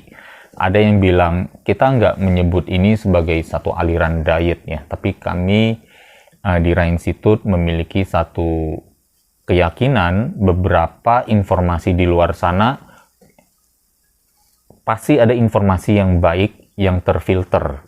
Dan terfilternya melalui apa? Melalui praktek diet yang saya, Dr. Rudy, Mas Aderai, Chef Henry, ya, lakukan sehari-hari. Dan buktikan across banyak usia. Saya sendiri sudah berdiet sejak awal 2000-an atau pertengahan 2000-an. Kemudian berarti sudah lebih kurang hampir 2 dekade ya, sudah hampir 20 tahun saya berdiet. Kemudian Chef Henry juga demikian, sudah 20-25 tahun berdiet. Dr. Rudy juga demikian ya, beliau juga memulai dari usia 55 tahun ya, sekarang beliau sudah 70-an, 70-71, berarti sudah mendekati 16 tahun di tahun 2022 ini berpola makan yang lebih baik. Kemudian apalagi seorang Mas Adirai yang melakukannya sampai hari ini mungkin sudah 35-36 tahun berdiet atau mengatur pola makan. Nah, kami sendiri dengan akumulasi, saya nggak tahu udah hampir 1 abad belum, gitu ya. Dengan akumulasi puluhan tahun pengalaman diet ini dan belajar diet yang cukup banyak juga, di antara informasi-informasi yang banyak di luar sana, kami ekstraksikan berdasarkan pengalaman dan dukungan bukti ilmiah, maka Ra Institute merasa cukup dalam posisi untuk memberikan satu perspektif atau satu stance, ya, satu prinsip gitu ya. Prinsip pertama adalah kontribusi kalori dari protein yang lebih tinggi, ya. Dalam hal ini adalah protein to energy ratio, proteinnya cukup tinggi di dalam total energinya, ya, baik untuk makanannya sendiri maupun dalam kontribusi total dalam total kalori. Penurunan lemak lebih mudah berhasil dan lebih bertahan lama. Dan ternyata memang riset menemukan protein yang tinggi di masa defisit kalori adalah kunci utama keberhasilan sukses yang jangka panjang. Protein adalah nutrisi utama untuk semua sel tubuh. Jadi yang utama kenapa tidak dibanyakin gitu. Yang kedua adalah lemak alami yang terkandung dalam sumber protein, terutama hewani, tidak seberbahaya yang dikira. Terkadang orang menganggap lemak hewani adalah lemak jenuh. Lemak jenuh katanya di suhu tertentu saja sudah membeku. Bayangkan kalau itu membeku di pembuluh darah, hayolo gitu. Tapi jangan salah, lemak itu ketemu sama asam lambung dulu, sudah diurai dulu. Jadi bukan soal beku-beku di pembuluh darah gitu ya. Makanya tidak seberbahaya yang kita kira ya. Lemak sayur lebih merugikan kesehatan daripada yang dikira ya. Jadi apa yang selama ini kita anggap sehat, wah katanya dari bunga matahari, sunflower ya, dari bunga canola. Bagaimana mungkin bunga mencelakakan kita? Ternyata cilaka. Sorry itu saya, ini hanya ceritanya intermezzonya saja gitu. Maklum ya kalau teman-teman sudah mengikuti, nonton aja capek, apalagi saya yang ngomong gitu. Perlu sedikit hiburan maksudnya ya. Nomor 4, defisit yang sehat tidak perlu terlalu banyak. Cukup mengikuti panduan defisit di slide sebelumnya akan menghasilkan defisit yang sehat dan aman seperti yang tadi saya bilang ya. Kemudian yang kelima adalah peningkatan otot tidak memerlukan surplus kalori yang banyak ya. Peningkatan otot on the other side justru termasuk membutuhkan insulin ya untuk yang namanya, jangan takutlah maksudnya sama insulin ya, tapi berarti peningkatan massa otot itu mungkin jatah karbohidratnya bisa lebih meningkat sedikit, dan sedikit saja sampai ke level dimana yang tadi di-cut tidak perlu di-cut, udah cukup bagus gitu.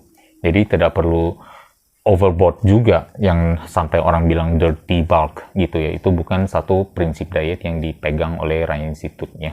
Dirty bulk is not our stance.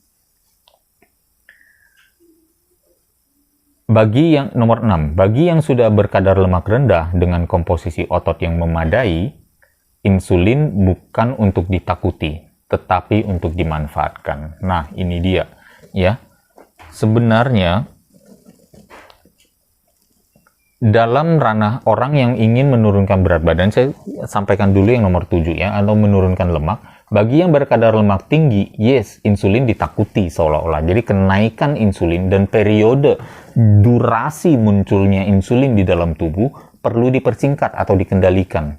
Jadi level naiknya perlu dikendalikan. Waktu udah naik, ternyata episodenya berkali-kali karena makanya terlalu sering gitu ya. Jadi naik terus, spike terus ya. Resistensi insulin diproduksi lagi terus gitu. Jadi akhirnya hal-hal seperti itu seolah-olah insulin itu ditakuti gitu. Tetapi bagi yang sudah kadar lemaknya rendah dan sudah berhasil menurunkan lemaknya dengan cukup baik dan komposisi ototnya tinggi, insulin menjadi penggedor pintu untuk memasukkan nutrisi ke dalam otot atau ke dalam sel. yang juga sebenarnya sangat diperlukan. Jadi sebenarnya insulin ini ya hampir seperti pisau, tapi kebanyakan pisau ini ternyata dipakai untuk nodong orang di jalanan atau untuk kegiatan kriminal, akhirnya ditakuti. Padahal pisau itu juga baik kalau kita pakai untuk memotong sayuran, memotong daging di rumah, dan kita pakai untuk kebaikan itu, gitu loh. Jadi mohon agar dimengerti aja, do not be too paranoid ya, jangan terlalu over takut terhadap insulin. Kita tahu bahwa insulin juga bisa bermanfaat bagi tubuh. Sesuatu yang bisa diproduksi oleh tubuh pasti ada baiknya ya. Dan yang ke-8 adalah tidak semua kalori sama. Ini sekali lagi saya mungkin sudah menjelaskan, tapi saya ulang lagi. Kedepankan dan dahulukan kalori dari sumber protein dan dari bentuk alami. Kemudian kurangi dan batasi sumber dan penyajian kalori yang memicu inflamasi atau peradangan sel, ya gula, gorengan, ya tepung-tepung tadi ya. Kemudian gangguan pada mikrobiom tubuh, misalnya apalagi nih, soda ya, apalagi misalnya mungkin makanan yang terlalu artificial, banyak pengawetnya, banyak pemanis buatannya, yang banyak pewarnanya ya. Hal-hal tersebut tentu akan mengganggu mikrobiom tubuh. Atau bahkan sebenarnya makanan sehat pun bisa menimbulkan peradangan. Misalnya apa? Sayuran atau apa yang ternyata mungkin genetically modified, yang mungkin GMO misalnya ya, atau yang mungkin mengalami siraman atau semburan pestisida yang cukup besar gitu ya, sehingga akhirnya makanannya jadi beracun gitu, agak beracun dan perlu dibersihkan secara lebih telaten gitu. Kemudian misalnya apalagi, mungkin buah-buah yang ternyata ada lapisan waxnya yang belum dilepaskan dan lain sebagainya. Hal-hal seperti itu yang sifatnya toksisitas lah dari makanannya, food toxicity ya. Kemudian apalagi, dan juga makanan yang menimbulkan yang memicu resistensi insulin. Jadi hal-hal inilah yang coba kita kendalikan, kita kurangi ya, kita kedepankan yang lebih penting untuk tubuh kita. Contohnya sedang lemak ini apa? Nah, ini baru kita bicara, sebenarnya balik lagi ke sumber sedikit ya, sumber dan jumlah soalnya saling terkait. Ayam, paha dada boleh, daging sapi any ya. Bahkan sekarang ada gerakan untuk menganjurkan makan organ gitu ya, terutama liver ya, atau hati. Kemudian ada telur, ada ikan, dan ada seafood. Ikan bisa air tawar, air laut, tidak masalah ya. Kemudian ada protein omega 3 dan fermentasi. Sekarang juga sudah ada telur yang ada kandungan omega 3 ya. Kemudian ada tempe juga bisa dikonsumsi di sini ya. Jadi sumber hewani dan nabati. Nah, ini untuk lemak ya, kita perlu ingat di sini ternyata di tahun 2002 kita semua sudah diingatkan bahwa adanya yang namanya ketimpangan rasio omega 6 dan omega 3 ya. Dan pentingnya rasio ini ditemukan dalam titik yang tepat. Titik yang tepat rasionya di berapa? Kita mulai dulu dari pola makan manusia modern ya. Omega 6 berbanding omega 3-nya adalah 20:1. 20 omega 6, 1 omega 3. Kemudian rasio omega 3, 6 dan 3 yang direkomendasikan adalah omega 6-nya 4. Omega 3-nya 1. Bisa jadi adalah apa? Bagaimana caranya? Berarti omega 3-nya dinaikkan sedikit, konsumsi omega 6-nya diturunkan sedikit atau diturunkan banyak. Akhirnya dapat nih. Ya. Karena apa? Dengan 4:1 ini, penurunan berbagai risiko stadium kanker dan melanjutnya stadium kanker bisa turun hanya gara-gara kita mengurangi asupan omega 6 dan memperbaiki rasionya ya. Bahkan usia harapan hidup juga otomatis jadi meningkat ya. Kemudian yang di level ketiga ini untuk makan juga cukup banyak atau setidaknya lebih sedikit ya daripada protein adalah sayuran dan buah. Kenapa diperlukan? Karena ada serat, ya, ada enzim, ada antioksidan, fitonutrients lain yang ternyata bisa bermanfaat untuk tubuh manusia. Peran serat adalah di prebiotik sebenarnya serat itu seperti lahan berkembang biaknya bakteri bagus. Jadi sangat baik untuk microbiome atau ekosistem pencernaan kita supaya bakteri-bakterinya sehat, ya. Kemudian menurunkan apa? Menurunkan asupan kalori, menurunkan lemak darah, menurunkan kolesterol buruk, ya. Kemudian inflamasi pada pembuluh darah, radang pembuluh darah, risiko jantung dan kanker, ya. Berarti inflamasi aterosklerosis ini juga termasuk inflamasi yang namanya inflamasi pada pembuluh darah lain, termasuk yang di otak, yang berpotensi untuk mencegah stroke, ya. Meningkatkan apa? Kesehatan organ pencernaan dan pembuangan, kemudian meningkatkan kualitas darah, meningkatkan keberhasilan fat loss, dan ternyata ada studi juga yang menemukan meningkatkan peluang umur panjang sampai 80%. Kemudian ada umbi, probiotik, dan biji-bijian. Biji-bijian terakhir deh, karena tanpa biji-bijian pun sebenarnya, sorry to say, we will be well, or even better, ya. Jadi, ya tidak untuk maksudnya dalam arti supaya mengajak orang jangan makan makanan pokok gitu ya, tapi turunkan dulu kadar lemaknya supaya makanan pokok itu bisa dikonsumsi dengan tanpa khawatir gitu ya maksudnya.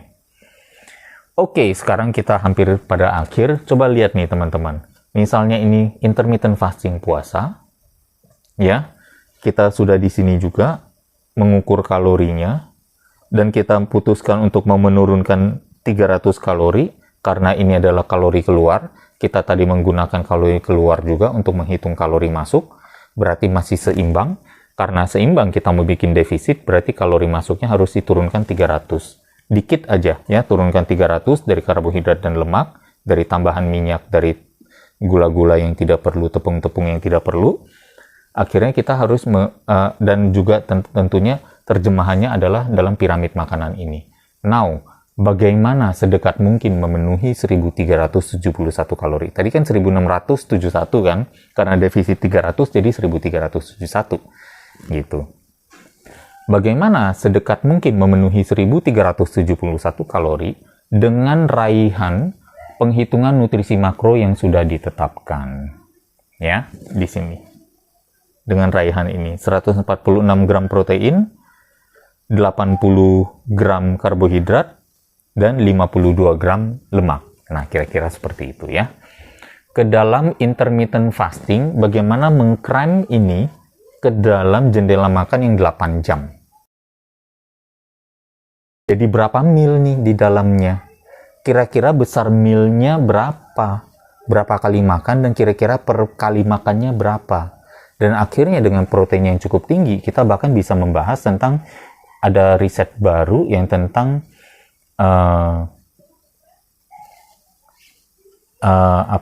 salah satu kebutuhan tubuh ya untuk anabolic signaling yang paling baik adalah dari asam amino yang namanya leucine. Dan saat berbuka puasa,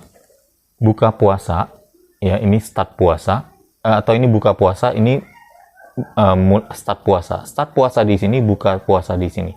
Bagaimana di saat buka puasa kita mendapatkan ada yang namanya leucine threshold minimum 2,5 gram.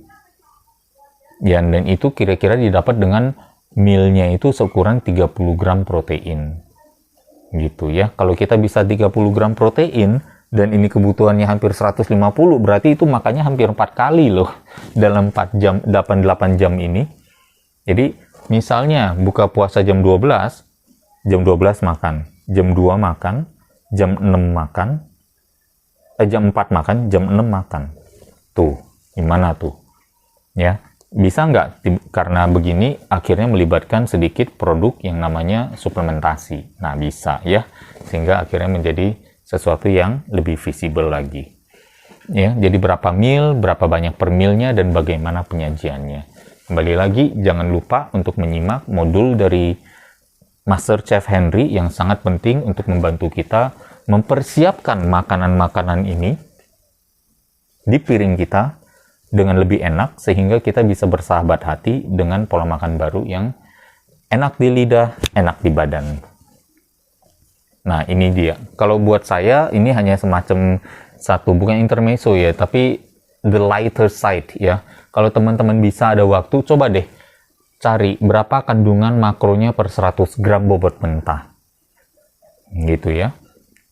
Caranya bagaimana? Ketik aja di mesin pencari internet ya. Misalnya apa? Nutrition facts of coconut oil, olive oil, nutrition facts of sunflower oil, nutrition facts of peanut oil, nutrition facts of corn oil, ya bisa banyak. Juga sama dengan protein. Coba nutrition facts of peas, nutrition facts of beef, nutrition fact of fish atau salmon, nutrition facts of eggs. Banyak yang bisa kita cari. Nutrition facts of quinoa, ya, black beans misalnya, atau nutrition facts of apa lagi? Ya, beef, tenderloin, atau chicken breast, atau chicken thighs. Banyak sekali. Dan untuk karbohidrat misalnya ya, berapa nutrition facts of bananas, of grapes, sultanas di sini, atau bread, atau misalnya mungkin di sini namanya ubi merah, apa tuh namanya ya, atau misalnya cassava dan lain sebagainya ya, or nutrition facts of rice ya. Banyak yang bisa kita tanyakan di mesin pencari internet untuk kira-kira ya hafal sedikit lah, diingat-ingat. Jadi waktu kita mau belanja pun kita sudah ada internal meternya untuk internal meter untuk let's say jaga-jaga gitu, karena kita memiliki piramida makanan, acuan kalori yang mau kita taati gitu ya. Nah, sekarang learning objectives yang terakhir ya. Kita tadi sudah mengetahui secara detail 4 elemen, menggunakan 4 elemen juga untuk merancang pola makan ya, dan kemudian nanti ada penyajiannya juga di modul Chef Henry untuk melengkapi 4 elemen ini ya. Sekarang tinggal mengetahui apa saja tambahan pendukung dalam pola makan fitness dan cara ilmiah menggunakannya. Mungkin cara ilmiah menggunakannya teman-teman bisa mencari sendiri ya. Sebenarnya ini bukan sesuatu yang, sebenarnya bahasa lainnya adalah suplementasi. Suplementasi bukan sesuatu yang wajib dalam Stance Ra Institute, tapi memang apabila dibutuhkan, why not gitu ya. Apabila memang pemakaiannya bisa bijak, maka itu akan menjadi suplementasi akan menjadi satu tambahan yang baik. Nah, ini adalah beberapa ide produk-produk yang mungkin bermanfaat ya. Apple cider vinegar misalnya with the mother, maksudnya adalah untuk mendukung yang namanya keseimbangan asam di dalam lambung sehingga menyehatkan organ pencernaan ya, sehingga akhirnya nanti penguraian makanan dan lain sebagainya menjadi lebih bagus, sehingga mikrobiom di dalam tubuh kita ya, ekosistem bakteria yang ada di dalam tubuh kita juga bisa optimal kesehatannya.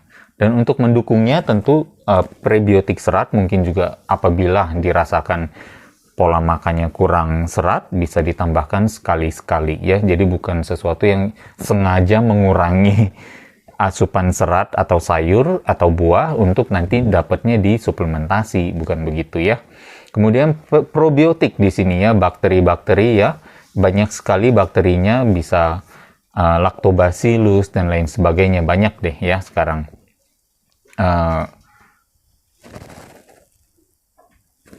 Bisa didapat dari yogurt, kemudian dari kefir ya, Greek yogurt misalnya, atau kefir, kemudian dari kimchi juga, atau sauerkraut. Sauerkraut itu adalah sejenis cabbage atau kol yang difermentasikan ya dengan beragam adonan asam dan bakteria. Kemudian juga ada omega 3 ya, antioksidan maupun multivitamin dan mineral. Saya lebih menaruh omega 3 dalam prioritas dalam urutan ini karena prioritasnya sedikit lebih tinggi, karena ada kebutuhan kita mungkin untuk meningkatkan asupan omega 3. Kalau misalnya mungkin sulit didapat misalnya dari belum tentu bisa konsisten ya, dapatkan dari ikan, dari seafood dan lainnya. Mungkin suplementasi bisa membantu. Terutama sebenarnya menjadi tantangan yang paling sedikit, maksudnya yang rentan kekurangan omega 3 adalah justru para pelaku vegetarianism maupun fruitarian atau bahkan vegan ya, vegetarian, vegan, fruitarian. Kemudian antioksidan juga bagus ya kalau memang ternyata sekali-sekali bisa didapatkan tambahannya, terutama apabila kita tahu kita berada di suatu saat mungkin ya, karena berkunjung ke area tertentu atau misalnya meeting ke area di luar yang kita familiar, sehingga dirasakan bahwa oh kok ternyata tempat itu polusinya sedikit lebih tinggi daripada yang kita biasa terima gitu ya, sehingga akhirnya merasa antioksidan tambahan perlu sekali-sekali ya, juga multivitamin dan mineral. Yang lainnya mungkin adalah sports nutrition seperti protein powder, sekarang sudah banyak sekali varian dengan rasa yang enak juga. Ada yang plant based ya, yang based dari nabati, kemudian ada whey ya, whey juga kita kenal ada konsentrat, ada isolate, ada hidrolisat, kemudian ada casein juga dari protein susu, ada dari soy, ada beef protein powder malah ya. Bahkan sudah ada yang namanya bubuk protein dari daging sapi, coba dibayangkan. Kemudian ada pre-workout ya, ada fat burner. Kami tidak begitu menganjurkan, meskipun memang ada tempatnya ya, sebagai misalnya penambah energi. Tapi bagaimanapun akan lebih baik lagi ya, kita gunakan pre-workout dalam kondisi yang memang optimal, dalam arti kita cukup istirahat, cukup tidur ya. Terkadang banyak orang merasa, nggak apa-apa saya kurang tidur, yang penting saya waktu latihan nanti ditutup pakai pre-workout. Bukan seperti itu mentalitasnya ya. Tapi yang mentalitas yang tepat lebih kepada kita tidur cukup, nutrisi cukup. Kalau ada budget tambahan untuk pre-workout, atau di hari-hari tertentu rasanya kok agak sluggish meskipun tidurnya sudah cukup, nah itulah mungkin waktu yang tepat untuk menggunakan pre-workout. Tetapi ternyata waktu agak feeling nggak enak, tapi ternyata olahraganya malam dan ternyata kita sensitif akan kafein, sehingga akhirnya konsumsi pre-workout kita malah jadi sulit tidur lagi, akhirnya jadi counterproduktif. Sebaiknya itu tidak dikonsumsi kalau begitu ya. Jadi perlu tahu situasi dan kondisi kita menggunakan suplemen. Kreatin termasuk salah satu yang cukup aman ya, bisa dikonsumsikan. Kalau dari saya akan menganjurkan lebih kepada kalau untuk power, peningkatan kekuatan dikonsumsi sebelum olahraga. Kalau untuk recovery, membantu pemulihan, berarti sesudah olahraga. Ada asam amino juga dan lain sebagainya, silakan bagi yang memiliki budget ekstra. Sedikit saja, mungkin satu segmen kecil tentang nutrisi protein yang cukup terkenal, yaitu dari susu ya. Protein dalam susu sebenarnya ada dua, yaitu casein dan whey ya. Casein ini biasanya whey ini dulunya adalah sebenarnya limbah dari pembuatan keju. Jadi kita bisa berasumsi, bayangin dulu whey itu dengan bulknya itu langsung dibuang ke sungai dan akhirnya dikatakan mencemari lingkungan. Berarti protein dalam keju itu kebanyakan adalah casein ya.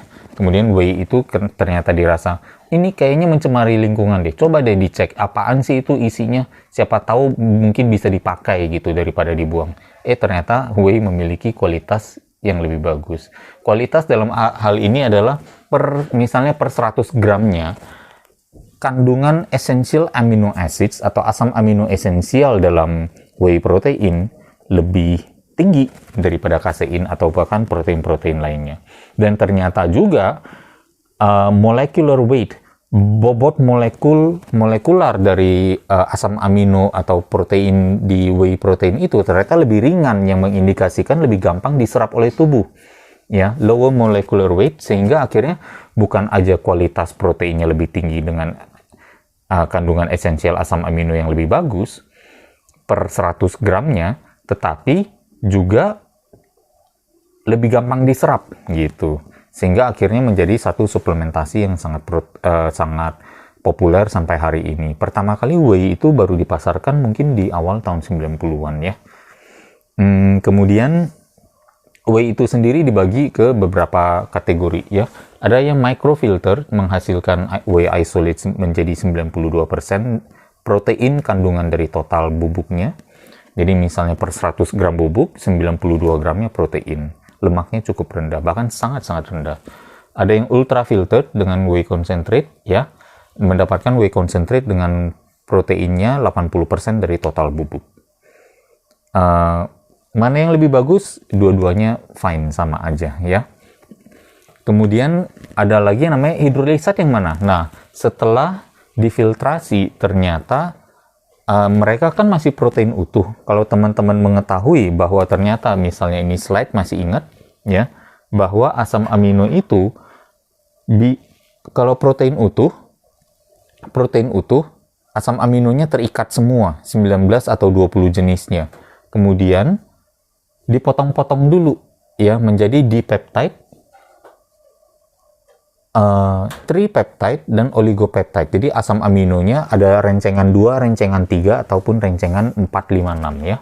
Sehingga itulah yang sebenarnya terjadi di hidrolisis ini, memotong rantai amino yang ada di isolate maupun concentrate menjadi rantai amino yang lebih kecil sehingga lebih mudah diserap ya. Ada yang sifatnya enzymatic treated kalau tidak salah, dan juga ada yang namanya sodium treated. Ini lebih kepada ranah food technology, bagaimana mereka mengolah apa yang dari tadi liquid whey ya menjadi bubuk protein yang sudah terhidrolisis ya. Jadi itu hanya sekedar lebih kepada proses saja dalam suplementasi atau produksi suplementasi. Kira-kira demikian dari saya ya. Saya rasa sudah cukup juga ya penjelasannya, sudah lebih kurang 2 jam kita bersama dalam menyimak atau membahas tentang modul nutrisi ini. Semoga sekali lagi ya, memang bukan tanggung jawab personal trainer untuk memberikan advice nutrisi kepada kliennya, tapi minimal karena kita menjalankan, seorang personal trainer yang baik menjalankan pola makan yang baik juga, sehingga dia memiliki insight yang lebih bagus, karena dari bentuk penampilan fisiknya juga lah dia bisa menginspirasi klien kan. Jadi sehingga saya rasa tidak ada salahnya kita mencoba untuk menerapkan semua strategi ini menjadi satu pendekatan nutrisi yang menyehatkan bagi diri kita, dan karena kita sudah memiliki, kita bisa bagikan kepada orang lain. Minimal ya untuk lulus ujiannya dulu ya di pelatihan Raya Institute. Selamat belajar sekali lagi, terima kasih atas perhatiannya. Kita lanjut lagi ke modul yang lain.